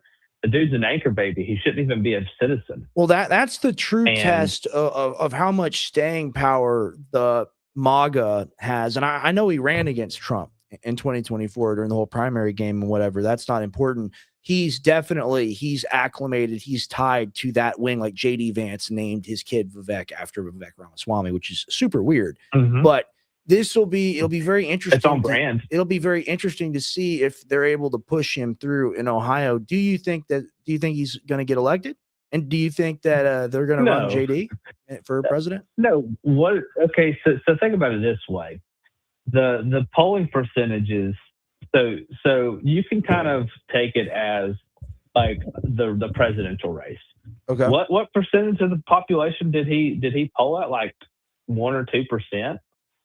I think he did better than that. I'm going to look up his peak. I think he was like RFK range, but in the Republican primary, not the main election. Like in no more than 15%. I'm just interested in it, so I'm looking it up. I got his unfavorability ratings, 2/3. Not too good. He's cooked. Let's see here. Okay, a 10.3% national average on August 24th, 2023. It's not bad. It's not bad. So people know who he is, though, or know of him at least. I guess I should say. It is so. He is less popular now than he was then, and it was 10%. That's not going to get it done. Yeah, it's not. I agree. It's not going to get it done. And I mean, I think people are sick of everyone from the past 4 years, or everyone from the past year and a half. I guess I should say. I think everyone's done with them, and I think. Like you're talking about AOC, and Owl Killer also said AOC, and he said that's who they would run. Now, I agree. I think she'll beat Gavin Newsom in a primary now that she's old enough to run. You talk about AOC. What was my point here? Sorry, I lost my mind a little bit. People talk about AOC, and 1 second. Talk about AOC. Oh, they talk Wait. about AOC, Hey, and she's like the first woman, the first like Latino or Latina that would be in office and all that. And then people go to JD Vance. People are like, well, JD is going to be the Republican candidate. I look at JD kind of like a Jeb Bush, where I think they look at Marco Rubio as being potentially their new Obama because he's Hispanic. He's interested in taking over Cuba and Venezuela. I think that's the guy for the Republicans. And that's why I'd put my money on it. Well, going off of history, the vice president usually gets a job. I know Mike Pence threw his name in the hat too. Oh, what a joke. Or whatever, you know. Yeah, well, you know, I'm starting to think back on Pence.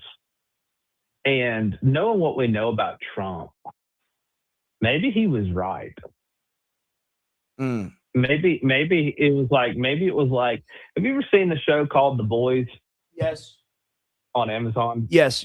And it's like Trump is Homelander.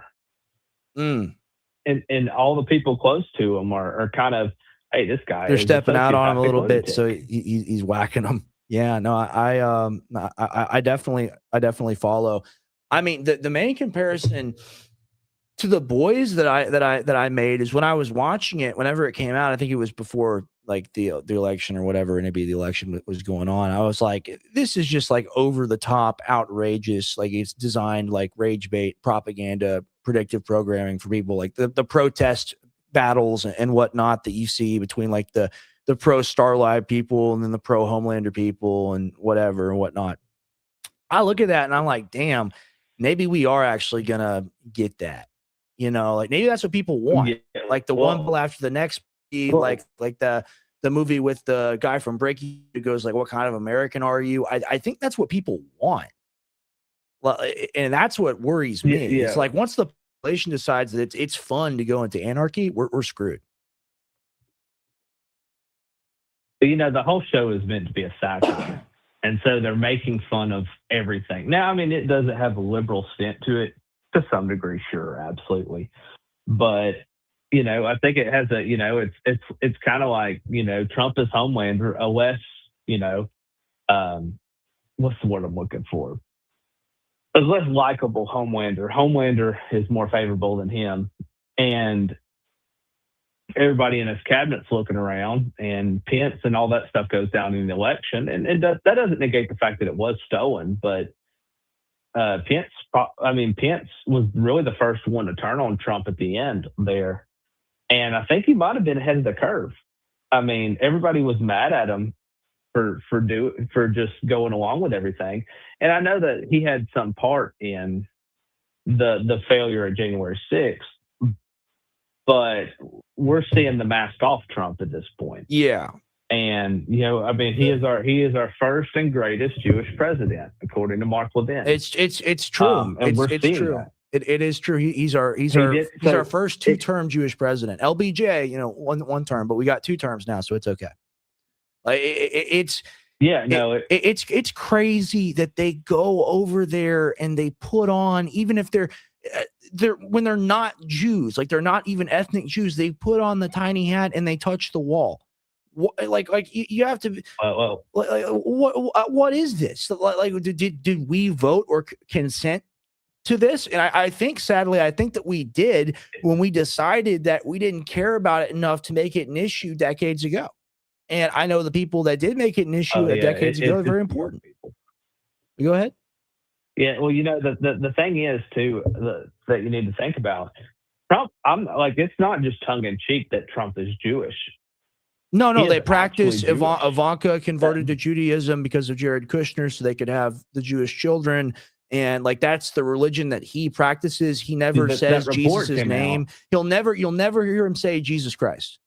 If a clip does exist, there's maybe 1 or 2 of them in existence. And the Jews are very weird about how they say God. Like they'll blank out like the O, and it's like they can't do it or whatever. Yeah. And he does a lot of behavior like that. Yeah, that's what I see. Well, you know that. Yeah, that report that came out in 2015, 26, or somewhere in the 2015 to 2018 range, was that he did convert to Judaism. And then he brought in that heretic Paula White, which I'm gonna go ahead and make a disclaimer. The Protestant thing that I know the last caller was talking about.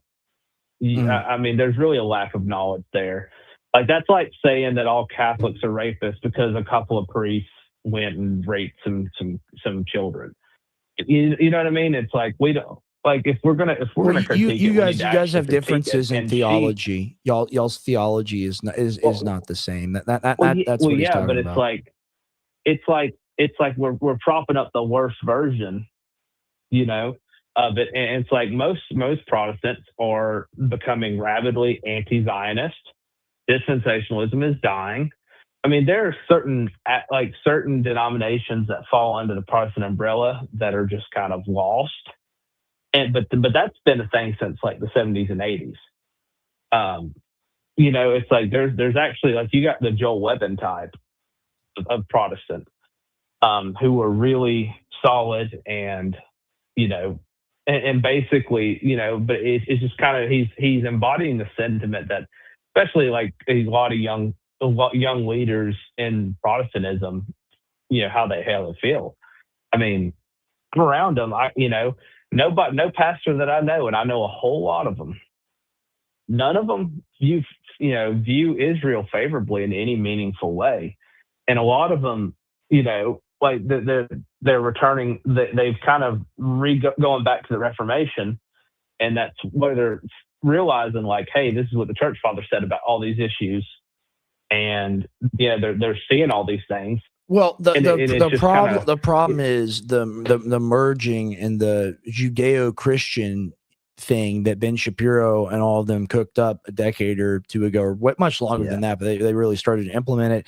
The problem is they changed the Bible. They come out with the Scofield Bible, and they program an entire generation of boomers in various different denominations. It doesn't matter which denomination, as long as they use that specific Bible, the Scofield Bible. They program them into wanting to worship and create like a modern day state of Israel. And Israel in the Bible is not the modern day Israel. It's not the land. It's Abraham's seed, which is fulfilled in Jesus Christ, which is fulfilled in everybody. So therefore, we are all blessed, right. And it has nothing to do with a piece of land. Just to kind of give you some encouragement here, the Scofield Bible is a translation. It is a translation, a poorly done one, done by the Rothschilds and a freaking con man. Okay, and I would say this: the problem isn't necessarily the denominational thing. It's a boomer propaganda programming thing, and the younger generation sees how retarded it is, and they hate it. And I mean, for example, like most Protestants use something like the English Standard Version or the New American Standard Version, which are not, they're word for word more critical translations, and do not include all of his commentary because, like I said, it's just one translation of many. And so, like I said, I know a lot of even old people now. I don't know a whole lot of old people that use a Scofield. Like, even that's dying out. And because it's just there's better stuff in modern translation that are easier for people to read. But the time's coming, and this is what I want to warn, let it be heard here first. Mm-hmm. These Zionist shills are barking up the wrong tree, because eventually we're going to elect a president who goes beyond just saying it's okay to be, it's okay to be white and heritage Americans do exist. It's going to go to, hey, complete moratorium on all immigration. It's going to be deport all of these people, even the people who have unlawfully gained citizenship. Because, I mean, that would be the first thing that I do. The first thing that I would do would be obviously deport the illegals, right? And cancel all visas and send them home. But the next thing I would do is I would go through every single citizenship application in the past 20 to 30 years, and I would look for any lie, any inconsistency. And then once I found any inconsistency, because a lot of them do lie, and even procedural errors, I would revoke their citizenship and saying you gained it under false pretenses, and then send them back home. I think that's the move, and it'll be unpopular with some people, but who? Zionists, the Jews who run everything. Yeah, of course, because I think Nick is right when he says this. They feel more safe if America is a melting pot, which is why they created the term. And it's like our founding fathers weren't on board with that, and it was a very limited approach to immigration, and there also was an assumption of assimilation. And now we've got all these Indian people and these Jews who are doing everything that they want to do, and they're not assimilating. They're creating their own communities. Like, I mean, have you seen the Jewish enclave in Miami and in New York, right? Well, of course, like there's a lot of them live in New York. Assimilation. Well, here's the thing. Yeah, I take your point. I understand your point, and I think a lot of people agree with you. I agree with you somewhat. That being said, like, there are populations of people that have been here for a very long time in specific areas. You can say they haven't assimilated. You could say the Chinatown people haven't assimilated. I don't want to just paint all those people with one brush. So I understand your position, and here's the thing. You are right. Americans one day will get angry enough that they will elect that person that will do those things, because it's what Americans have been voting for, and they keep getting cheated out of. Right. It's just a question of when that happens and whether that happens before the collapse happens. So I'm now joined by Tim Tompkins, my co-host on the Gray Area. Feliz Navidad. And Tim is back. Happy Christmas Eve, Tim. Who's on the line? New Groper? Yeah, New Groper's on the phone. What's up, my guy? And I told New Groper, it's a wonderful What's up, dude? 70-degree sunny Christmas December day. Yeah, no snow here. Right. And where you're from, it's like miserable, right? Like, yeah, it's cold. It's cold as shit right now. Over back in the East Coast, New York. Isn't this nice? It's nice weather. Sometimes there is something about that powdery snow on the ground though on a Christmas morning. All right. It's what everyone. It's I what, like it's this. what everyone says, but no one wants to get out the snow chains for the tires. Just for that moment, nothing else. I don't like the negative, 2 degrees, and when I was in Kansas, not it. It's okay. This is phenomenal. Well, you'll be rewarded with freezing rain soon. What are you guys talking about? We were talking about immigration. Yeah. We were talking about Trump. We were talking about the whole thing. We've been talking for a while. New Groper, you got anything you want to cover with Tim? We got one more call. No, I mean nothing in particular, Tim. Just be prepared. I'm gonna red pill you one day. We could do this the easy way or the hard way. You're gonna become a groiper. I'm gonna wake up a groiper. It's going to happen. Wake up as Pepe.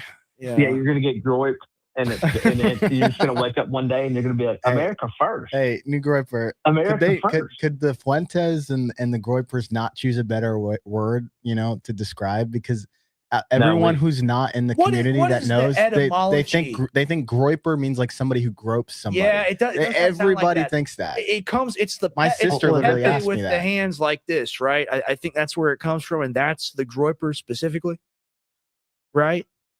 I think. Yeah, it's the Pepe the Frog meme, and it's the groiper is the friend of Pepe. It's a movement of young people.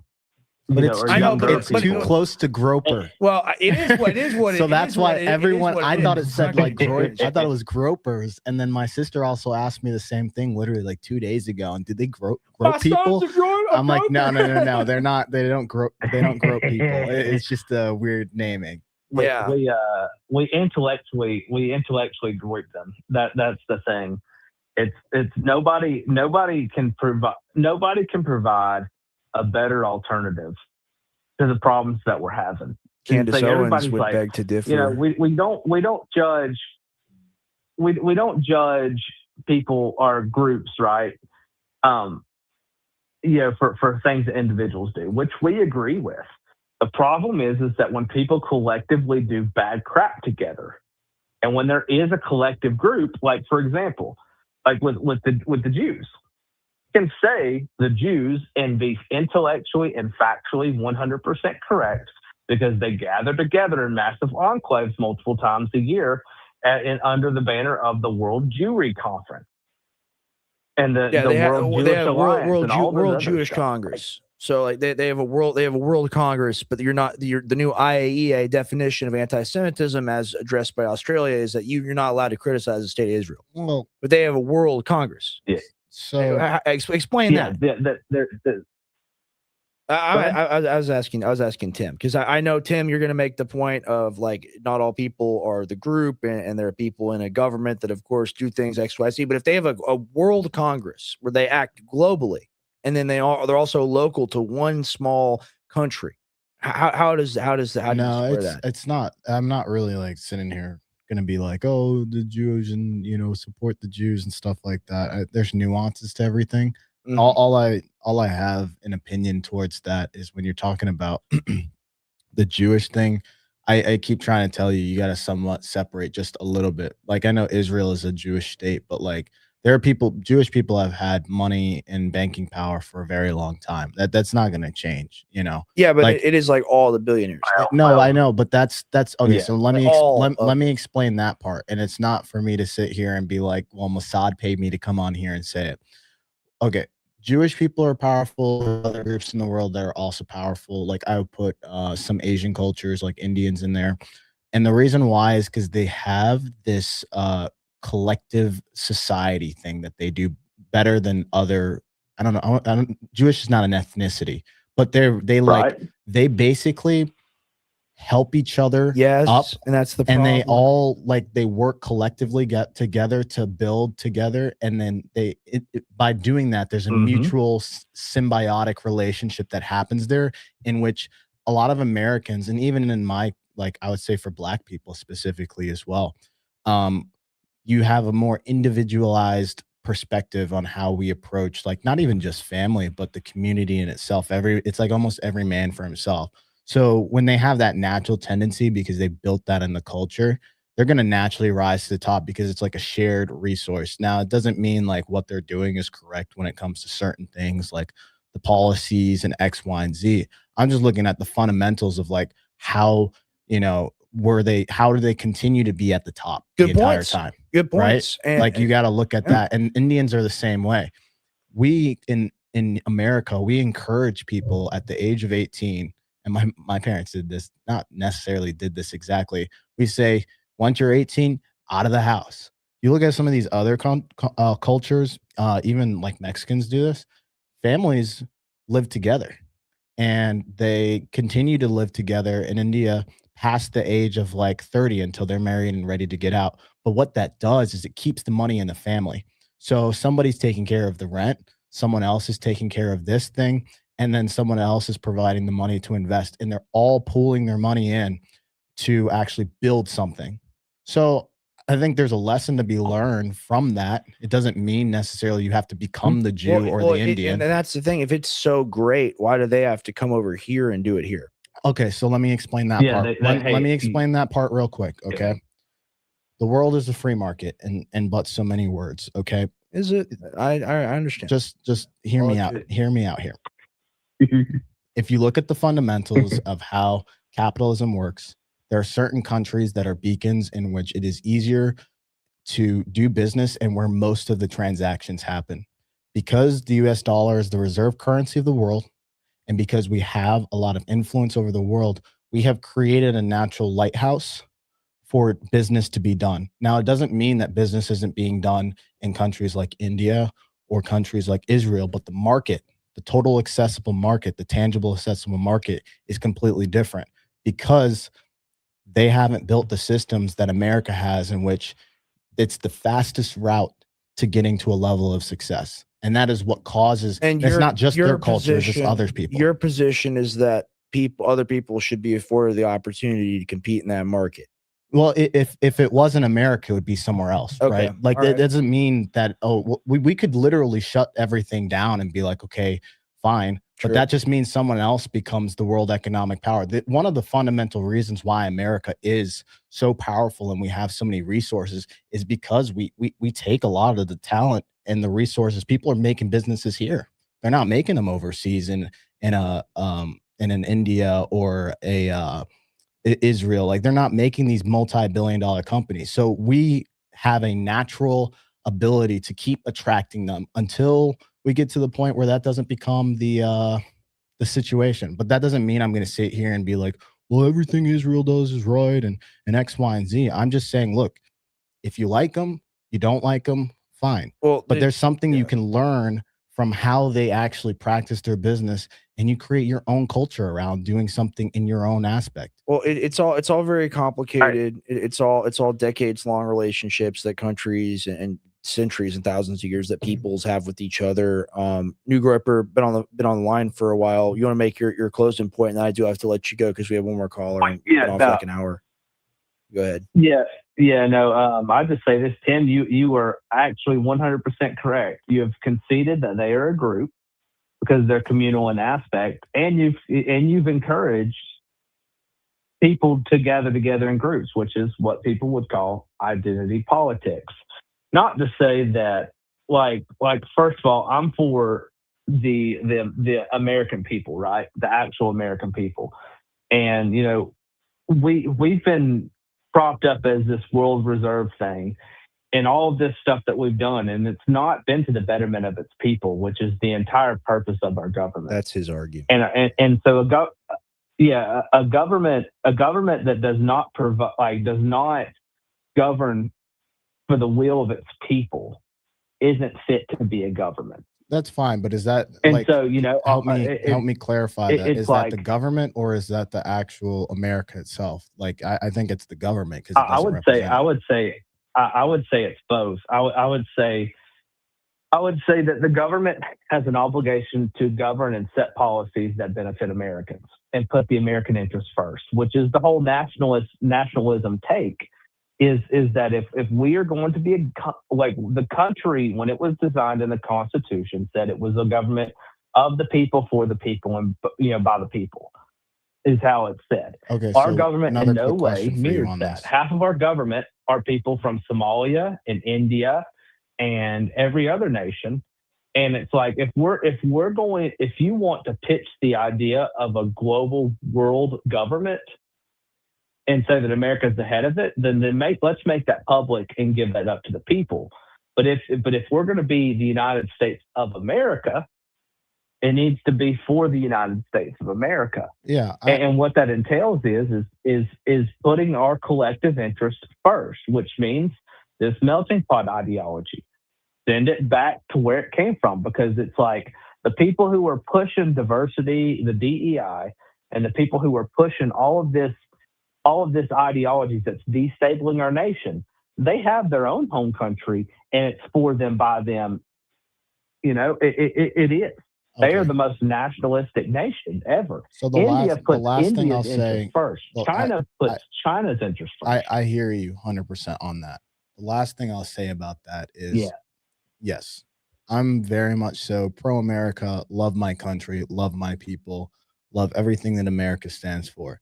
As far as just touching upon the point where it's like, well, America has to put their best interest first, the only reason why we're number one is because over the decades and probably over the last 2 centuries, that has been the policy that has allowed us to get to the top. What policy? But the policy of putting ourselves first, in which we position ourselves to get the best deals. That is how we operate on a macro level. The problem is that somewhere along the way, the people who were making a lot of money made a lot of money really fast and forgot about the rest of the people, and it became a greed thing. Well, that's also another thing that comes into play. I've been quiet for a while, and New Groper and Tim, I appreciate both of y'all's thoughts on the situation. I like the perspective that New Groper comes at it from, saying like, yeah, you talk about the growth in America being number one and all that, but has that necessarily been the best for America? And I totally agree from the sentiment of no, like only since World War II, things have gotten worse and not better. And we've had more rope to hang ourselves, essentially. So I'm starting to get there just on my thinking on being so disappointed and angry with the government. And you realize, well, if they run on this stuff and they lie about it every time, then that's not in fact their policy. What is their policy? Their policy is to actually run the country like it is a company, right? And to make the most money or generate the most money or just have all the different mouths of the system fed. And I'm coming to that reality, and that is truly how I believe the government works. And that's why I'm like, the government is not legitimate because it's not even designed to help the people. Can I say one last thing before you guys before we cut this? Sure. One thing that we kind of forget, and I've spent a lot of time doing research over the last amount of time, couple of weeks. You know, all this stuff around like immigration and world stuff and all it's really a smokescreen for the people who are actually causing the issues. And I'll give you like a perfect example. Like, you know how like you said on the last show, you were like, well, BlackRock is buying up a bunch of properties and it's causing the root thing. And that just is the mainstream narrative that they let carry away in order to distract from the fact of like what's actually causing the problems. And I'm not saying that like things like immigration isn't a problem here in America, because it is one of the reasons why I voted for Trump in that time period, but it's not the leading reason for why we're in these situations and why the average person is sitting here struggling and can't find a job. Just so you guys understand, and everybody who's watching this, the number one reason for people not getting jobs or why there aren't enough jobs, it's one factor. And you can fact check me on this. You can go look it up. It's a recession. True. A recession. I was wondering where you were going. A with that. recession We're is in it. a recession is a number one reason. Now, if you look at the fundamentals of what causes a recession, it actually has nothing to do with the things that everybody argues with each other on X. Pay attention. When it comes down to a recession, a lot of that is driven by economic policies that are set from a government and a business perspective. A lot of these people, just like in the 2008, who got bailed out and made a bunch of risky spending practices, caused employment rate to go to like 10%. And that had nothing to do with an Indian guy, a black guy, white guy, Asian guy. It was strictly because these people lied to the American people about what they were doing with the system and giving risky loans for no reason. And the government bailed them out. Inflation is a big one as well. You look at why we had 9% inflation, which leads to the recession. It's strictly because Biden pumped the $6 trillion into the market irresponsibly. You look at, okay, well, now why are companies laying everybody off and why people can't find jobs? It's because the Fed has to raise its interest rates. It has to increase them in order to prevent inflation from getting out of control. What happens when inflation is at an all-time high and they have to increase rates? It means money becomes more expensive to borrow. Okay? When it becomes more expensive to borrow, companies don't have access to free money and they cut back. And the biggest reason for why people are feeling that they're feeling right now and why companies aren't hiring is because they don't hire when there's a bunch of economic uncertainty. And we have created that under this Trump administration with all the stuff that we're doing with the tariffs and people just not trusting the United States, and gold's at an all-time high. So we got to look at the fundamentals. That is actually the driver. And while we're sitting here arguing about these things and what the Jews do and what the X, Y, and Z does, the real problem just goes under the radar and they're able to get away with it every single time. Fact check me on it. Thank you, Tim. Thank you, New Groiper, for the call. New Groiper, in closing, thank you for always calling in. You will have like a quick, just 30-second, and then we're going to go to the next topic. Yeah, well, I'd say this. Two things. I'm going to make one comment and I'm going to leave you with one to simmer on, okay? First comment would be that we have more people in America than jobs that are currently available, right? Mm-hmm. If the immigrants left, that wouldn't be a problem. That's comment number one, just as a response. Two, just a thought for you to simmer on. When you were talking about the bailout of the banks, right? Yes. We paid $25 billion to JP Morgan and Chase during that. At the same time, they were using the funds to money launder for Epstein. So in theory, we, the American people, paid to help bail out JP Morgan as they were trafficking children via the Epstein network, which they did get fined and prosecuted for. But it was pennies on the dollar. So just a thought of the corruption that we have. So it's widespread. We'll we can agree on that. We hear you. Thank you, New Groiper. We'll talk to you next show. Thank you. Yeah. Always Yeah. phenomenal. I think it is time for me to actually do the deep dive on what these Well, things are. you weren't here. You just got here. And you put, No, you I put, know. You put in the earphone, and then you got a debate. So like, That's very okay. very professional. I Like, like it. people don't realize how difficult it is to do the show and just to come in here and be able to perform. And like we're sitting here, like we always talk about, not having like a circle jerk discussion where we all agree on the same thing. Like, this is what's fun. People want to hear a talk show about people arguing, discussing, debating the various, political ideologies and thinking of the time, right? Yeah, And the topic of today's show has kind of just been government failure, Trump administration failure, stuff that we talk about a lot. I had played the clip of Putin talking about the men in the dark suits, and I wanted you to see that. I think we've discussed it before, but I want to play this video for Yeah, you. go ahead. I played it when we had like 100 people in, and now we have a few hundred more people. And this is just so key to understanding how everything works. Truly, we can just go full screen if it would not. Понимаете, я уже Not glitch out on me. That'd be pretty cool. All right, check this out, guys. I have already spoken to 3 U.S. presidents. общался и с одним президентом США, и с другим, и с третьим. Президенты They come and приходят и go, уходят, but а politics политика не stay the same at меняется. all Знаете times. почему? Do you know why? Потому что очень Because сильна of the власть powerful бюрократии. Вот bureaucracy. человека избрали, When a он person is приходит с elected, одними they may have идеями, some к нему ideas. приходят люди с кейсами, хорошо The одетые, people with и briefcases в arrive, well темных, dressed, например, wearing dark костюмах, но suits только не like с красным mine, with галстуком, а с black or blue черным, ties или instead с of the red one. темно-синим. И начинают объяснять, They как start нужно explaining how делать. things are done. И все сразу And меняется. instantly понимаете? everything Это changes. происходит This is от what одной happens with every администрации к другой. administration. Вот, Changing things is not easy. And I say что-то this without any изменить irony. это достаточно сложное дело. Это, я говорю без всякой иронии. Это не It is потому, что not кому-то не someone хочется, does потому not что это want сложно. to Вот something someone does not Обама, want to do, but because it is a hard thing to do. Take Obama, a forward-thinking продвинутый man, человек, a очень liberal, человек a либеральных Democrat. взглядов. Правда? Did he not pledge to Демократ. shut down Он же Guantanamo перед before his выборами своими election? обещал закрыть Гуантанамо. Сделал? But did he Нет. do it? Yeah, I'll А почему? Он turn что, не down the хотел? volume on this phone. Очень хотел. Я I'll do it. What do you think of this so far? I 100% believe it. This is something I've already I've believed for a very long time, and it's Right. nice to see Putin shedding some light and having some like, because you only really just ever have the conversations with your buddies about it, but like there's no reason for him to lie here. This is why they want us to hate this dude. This is why this dude is the evil dictator who's the worst person on the planet, is because he is actually telling the truth. Like, that's actually how the world works.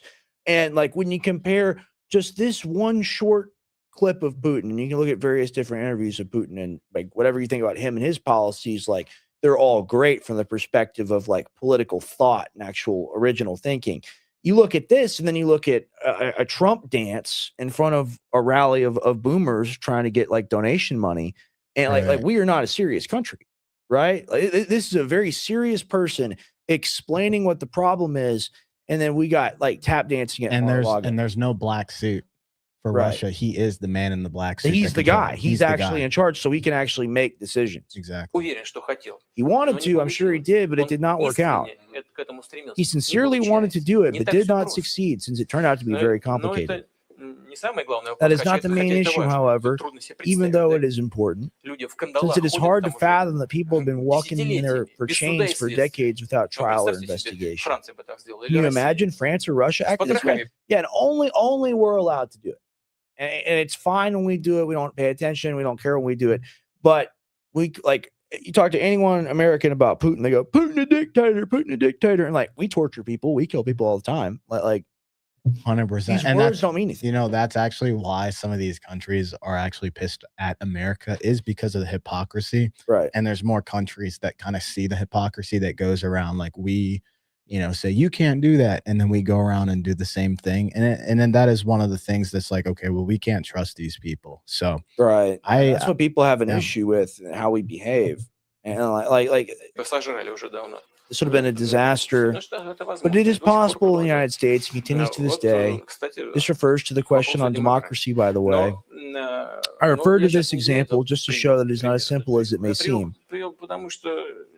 That said, I am cautiously optimistic, and I think that we can and should be able to reach agreements on key issues. These are not the crazy people. We are the crazy people. Like, seriously, he means that. And you can say, oh, it's in his self-interest. He's evil. He wants to advance Russia, blah, blah, blah. Of course he does. Why can't we make the same resource-based, monetary-based calculation of being like, okay, well, like you want to work with us, we can work with you. Instead, this has to be the bad man. Yeah, I mean, there's two sides to every story. I think what he says has a lot of merit, and what he's saying is true. And I think that we have painted him out to be a bad guy. I would like to also see some of the things that like we know, like where there's smoke, there's fire too in certain aspects. Like, why would somebody hate Putin as much as they do to like paint him in that way? Like, there's got to be other. They kill gay people in Saudi Arabia. They chop people's heads off for stealing food and stuff. And then Trump goes over there and like hugs MBS. Well, like I just at a certain level, like I'm showing like they're political leaders. It's like a shark eats food. Like they eat nations. I also don't want to live in a necessary like cooperation is fine. I also don't want to live in a Putin society where like I basically could get like assassinated while I'm on a plane because I've dissented and shit like that. Like fair enough. There's fair like enough. There's things that they do that like we take for granted. Fair enough. And that like that's a good point. But like, hey, people, all people die over here all the time, man. No, they do, but like you have more ability to navigate around certain things than you ever would in Russia because he is the head and what he says, he has a lot of yes men underneath him. So there's bad stuff about it's not Putin. even yes men, it's his government. No, and that's the thing, and that's why like I agree with you. Ultimately, it's even more extreme than what you say. It's even more extreme than being a yes man. It's having a government and having total control of it for 25 years versus every 4 years we get a new gang of idiots. An absolute what was get a new word? Like pure retard. There's a term I'm forgetting. Absolute power corrupts absolute. For sure. That's what happens as well. So there's no reason like it's not like that Russia is like exonerating that Putin's just a really good guy and saying great things about America. He's done shady stuff behind the doors where he's backstabbed us. And everybody does that. But remember I said negative feedback loops, right? I get it. Somebody has to concede. My thing is, someone has to concede. It's like we should concede on some of these things. We should concede. We should put Zelensky in prison, and we should do business deals with Russia. And to say otherwise, that we should back Ukraine to the hilt, and we should steal the Russian assets and use that to fund Ukrainian weapons loans. Like, do you not hear how insane that is? No, I know that. I'm not talking to you. I'm just. But why I'm pushing back is it is not that black and white to where like Putin is saying really good things. We forget this man was in the KGB for decades and knows exactly how to speak on camera, how to be presidential, how to consolidate power. CIA, like it's Trump is a Joe Schmo that came off the street, basically doing business deals and building stuff. What about Susie Wiles? What about Mark? Yeah, Rubio? but what like about JD Vance? No, I'm talking. Yeah, well, look, we've had 4 presidents since he's been in power. Right. He's a KGB guy that's consistent and creates all the rules. For the country. If they're doing better than us. I don't know. No, they're actually not. Who has higher GDP? We do. Russia's like, no, we got to pull it up. We got to pull it up. Literally, India's GDP is higher than Russia's. We're number 1. China's number 2.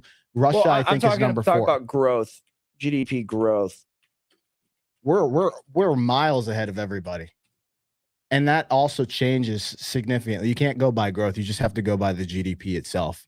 Okay, well, it's been bad. It's been bad this year. I was thinking of last year, 2024. They're over 4%. Yeah, I know, but that ebbs and flows. There's all different types of things that go in there. When they produce a shit ton of missiles, they're producing more. Economic output goes up. You just got to look at the per capita. Look at GDP per capita. That'll tell you as well how the people are doing. Mm-hmm. Keep talking. Yeah, if you look up GDP per capita, all I'm saying is like, look, it is not that crystal clear where you've got the guy who's been in a KGB. I don't know, but it's just like they, from a perspective of preserving. Go look at an image and just see. I'm having technical difficulties over here. Oh no, yeah, click on that Wikipedia. Not with the computer. Click on that Wikipedia. Just go ahead. Okay. That's fine. Oh shit. That's as big as it's gonna get. Now we're good. Scroll down. What the fuck is Afghanistan? What is this? Percent according to World Bank consistent. Scroll down. No, we don't want to donate. Always want the money. Yeah, we don't want to go buy this. Go ahead. Here, I'm gonna go find this. Give me a second, guys.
There we go. Are we back? I we're- still don't hear it, man. But I Yeah, think it's they- picking up yours. All right. Can you hear us now? I had to change the audio.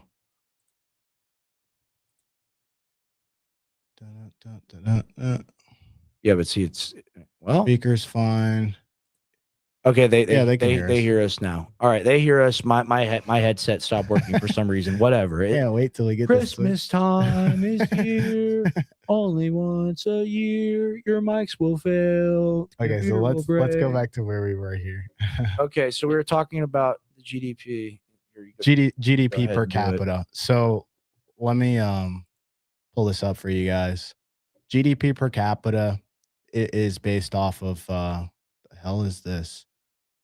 It's based off of the you can read it here. Represents the total monetary value of all goods and services sold within a country over 1 year divided by its population. Basically, it's like for the average person. So like Monaco is the highest. We're right here at number 11. Russia, somewhere down here. I know they're not very high. Damn, I gotta keep going. Croatia. Let me just command. Oh, there they are. 89. It's 17,000. We're doing better fundamentally. There's a I disagree, and you're a guy. You look at the economic numbers, and that's how you make your decision. I look at the culture and the population and the military conflicts they're involved in. They're doing better than we're doing, and I don't care. I don't care like what metric is shown. So like, I was gonna say, what is forging your new financial relationships? help me understand what is your idea of doing better. That'll help me promoting understand. a future for the country. Promoting a future like BRICS, like Russia and China are doing, it makes a lot more sense than what we've done by weaponizing SWIFT as an example, or seizing people's foreign assets. They don't do that. They do quite the opposite of that. When it comes to promoting wars against other people and other populations so across the globe, they don't do that. We do that. Here's where That's what we do. Here's my definition of how who's doing better. It's about the standard of living for that person in that particular country and how they're because that's the only concrete one. Like any country could be like, well, we're striving to do better. But then you actually have to look at the boots on the ground and see how the people are feeling and how they're living. Well, I mean, you say that, but then like you have a country where GDP is high and then people can't afford groceries and we're going to war with everyone. Ooh, somebody had a good question. What's the difference between inflation and the countries? I thought the keyboard was broken for a second. That would be really bad. That is a good question. But that's not a good marker because that always ebbs and flows. Zimbabwe is the highest, I think, still. I think it's like 2 million% or something. Yeah. See, Russia generally experiences significantly higher and more volatile inflation than the United States. And that is literally because of it's because we punished them. We did punish them. Well, right? I mean, I'm saying even before this, Russia their government sucks because we Russia run the global financial system and we cut them out of it. Like we did that now, but I'm telling you, before the whole Biden fiasco, they were part of the global economy. They do some things that are not as the war good. has helped them. That's my point. Is that the war has helped them do better than they were doing before. And you point at the numbers, you say we're doing great. I don't think we're doing great. I think we're in a recession, but the GDP says otherwise. GDP says 4%. Recession is different than an actual economic collapse. Explain. Okay. Recession, think about it as this way. Recessions are like pullbacks, right? You see a stock. Let's go look at a typical stock. Let's look at Bitcoin. All right. This is a really weird analogy, but just hear me out, guys. And the actual economics of America is a little bit different. So like, let's say like this is the beginning of time and then this is like end. What ends up happening in a recession is like, okay, it's a pullback from when we're going high.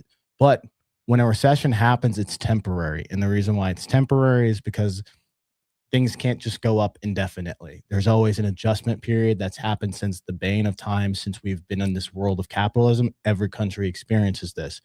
All you need to pay attention to, and this is why they say don't try to like actively trade in general. You have to look at the net direction of how things are going. And I can give you an example like S&P 500, or let's just look up recessions, GDP graph.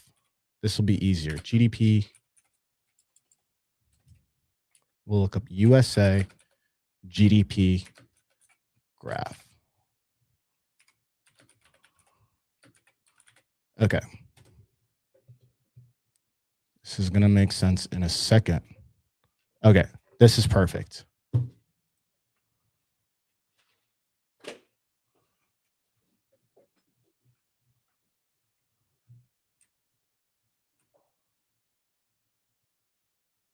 All right. So, guys, when you're looking at economics and you're looking at GDP, and this sounds really stupid, this is where we're at when it feels like a recession. It means everything kind of like comes down, and it doesn't mean that the average person isn't feeling strain right now. It's a pullback because you can't go up indefinitely. Now, we are at a certain point going to have our day of reckoning, and we'll have potentially a big collapse where like everything goes down significantly, like the Great Depression, but it always ends up finding a way to go back up. And that's because a lot of people rely on the United States as it's like backing until it's not. Okay. So that's all. I'm not sitting here trying to be like, oh, well, you know, Russia can't be part of the United States in a cooperation and stuff. I'm just saying not everything that's glitter is gold when it comes to some of this stuff. CPI doesn't factor QE at all. What is it called when you have to pay for air? Not sure. Hold on one second.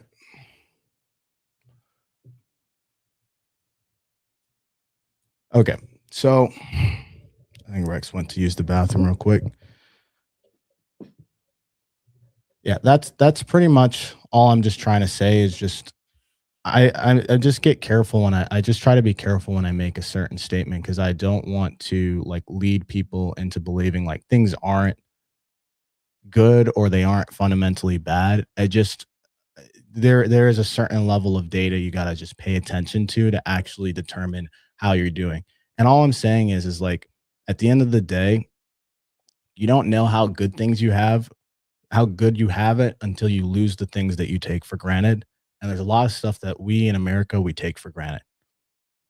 That is like everyone does that. I do that myself. You know, there's a lot of things that we have as a country on like a day-to-day basis. And then I've been to other countries and I'm like, oh, like the convenient stuff, you know, I'm like, oh, you can't just DoorDash this thing to yourself. And they're like, we don't have that. And it's like those types of things that like, you know, it's very easy to pay attention to highlight, but then you don't see like all of the extra stuff that we have, you know? So you guys let me know what you think in the comments about that. You guys can disagree. I'm not trying to be like red pill or blue pill. I just literally, I like to bring a little bit of data to it because it just makes everything a little bit more cleaner sometimes. Okay, Rex is about to come back. Yeah, I'm sorry about the audio here, guys. That was this is a very quirky setup sometimes, I'm not gonna lie. How's everybody's Christmas Eve going? I want to hear you guys. What's up? Smoke? How we doing? Anyone else want to talk with me? Damn, I'm just gonna have to sit here and talk to yap with myself the whole time. How's everybody's Christmas going? I'm so glad you guys are here with us. You could literally be with your friends and family, but you chose to stick around and actually watch another gray area episode. Got the smoker running. What we smoking out here, man? Some brisket. Got some brisket going.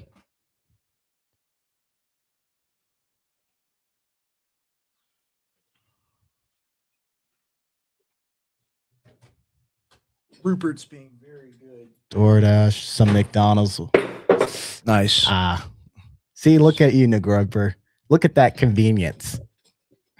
Using DoorDash, we're all part of the system. So I had some clips. I don't have any audio, but you might find it interesting to go through them, Tim, if you just because you have the stuff already. If you'll go look at the YouTube clips that I have. Yeah. The thing that I thought of today when I was thinking about, okay, what are we going to cover, or what am I going to cover? It's the next one of the ones over here. Here's the thing. I was thinking about, we don't have to play it yet. The thing I wanted to cover is the promises that were made and the promises that were broken, and the reason why everyone voted for Donald J. Trump. This is good. Right? I mean, that's there. Just go ahead and play the video. This aged very well. Just go ahead and play the video. Oh, man. If I were president, and I say this, I will end that war in one day. It'll take 24 hours. I know Zelensky well. I know Putin well. I would get that ended in a period of you can break that deal. 100%. It would be easy. That deal would be easy. A lot of it has to do with the money. A lot of it has to do with the military, that we're giving. But I would get that deal done within 24 hours. That war has to be stopped. That war is a disaster. Final thought. Are you going to win next year? I think we have a very good chance. The economy is not good. I'll make it good. Everyone knows. Everyone knows. Even Democrats, they say, well, we agree that Putin would have never gone in. He would have. I told him, you're not going in. Putin would have never gone into Ukraine. I mean, I agree with him on that. If he was in power, I think he would have stopped him because they had a pretty good relationship at that point. And he probably would have never let the NATO expansion into Ukraine even happen in the first place. But you can't go in the past and just be like, oh, well, this is what I would have done. Let me look at the date real quick. He got in 2023. Okay, so he got in when? January? Yeah, he got in January. We're at 21st, and we're literally at the 24th of December, and we're looking at almost a year now. And last time I checked, yeah, they're just sitting at the border, just having kumbaya, drinking hot cocoa, right? No, they've been fighting. So he's wrong. President Xi of China would never even be talking about Taiwan. We had that conversation strongly. I stopped North Korea from doing some really bad things, and my relationship with Kim Jong-un is very good. Who knows what's going to happen there? Iran was going to make a great deal. They were going to be happy. I was going to be happy. We're going to have a great relationship. Now they're out of control. They're totally out of control. This world is blowing up around us. It's blowing up around us. You may even lose the dollar as the standard. Yeah, so didn't fulfill the promise on that one. What's this next one you have? Tells he can he can stop phone call. He can stop war with just a phone. During the rally last weekend. Once my clenched fist went up and it was high into the air, you've all seen that. The crowd realized I was okay and roared with pride for our country like no crowd I have ever heard before. Never heard anything like it.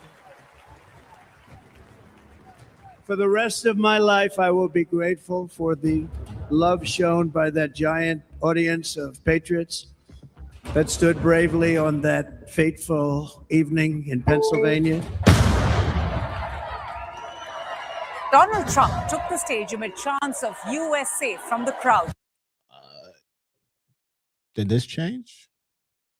What are you talking about? How many countries do you think he's been on the phone with? All of them. Talks to everyone. Everyone respects him more than they've respected anyone before, and they want to work with him so bad that they'll do anything for him. And he saved Christmas and saved the dinosaurs, and he's the greatest person on earth.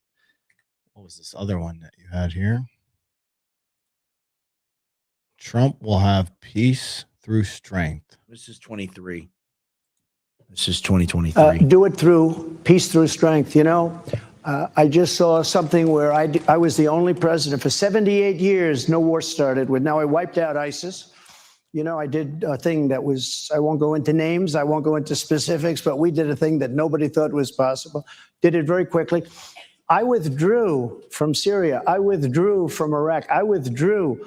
They want to put people back. Well, he says he was the first president to We're not with countries that a lot of you never even heard the names of these countries. By doing there's a wars. great leader, in my opinion, is very strong. Some people say it's terrible to say that, but he is.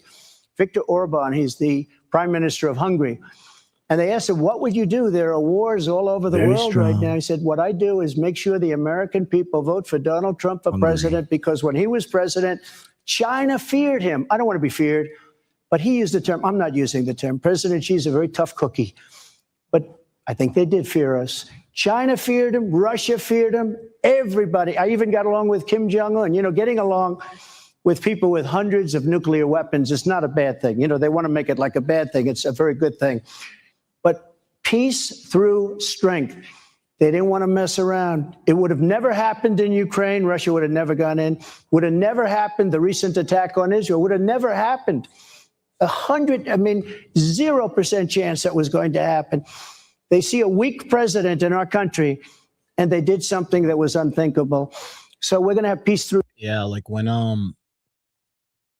like 2024, this was something that people were commenting on. They were like, well, under Biden, no one's afraid of Biden. Like when he's sitting there like, and he can't really talk. But like, I will say, like, people were afraid of Trump because he was kind of like, kind of crazy sometimes. And he'd be like, I'm just going to do whatever I want.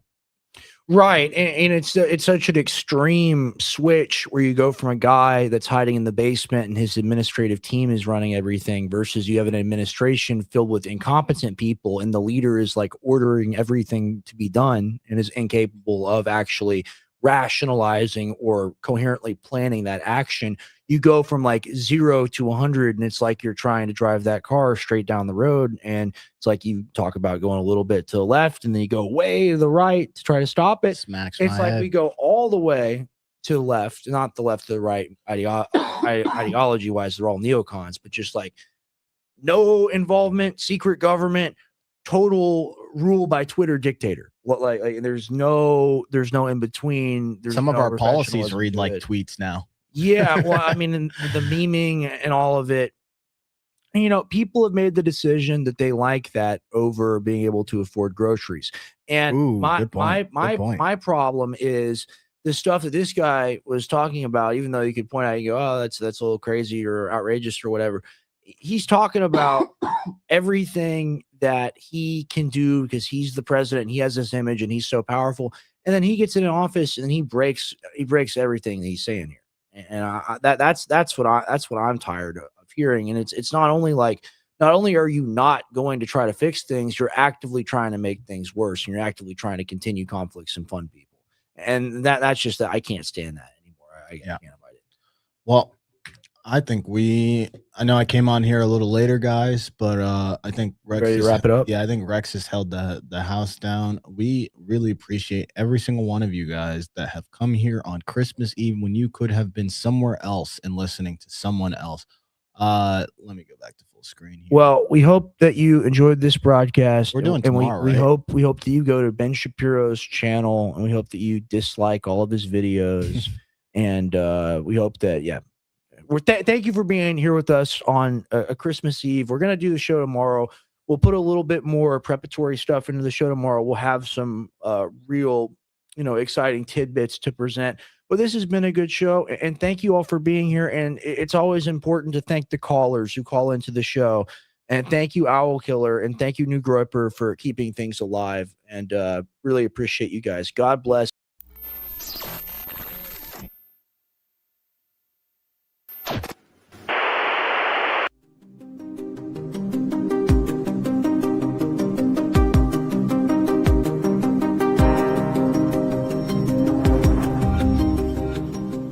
Modern life has left us out of balance. Long ago it was once said, certain remedies could grant a man the vitality of a horse. For over 6,000 years, these natural remedies have been harvested and tested by generations. Why create complex formulas when nature's roots are still in our hands? Try Primal Core. Ancient remedies for modern life.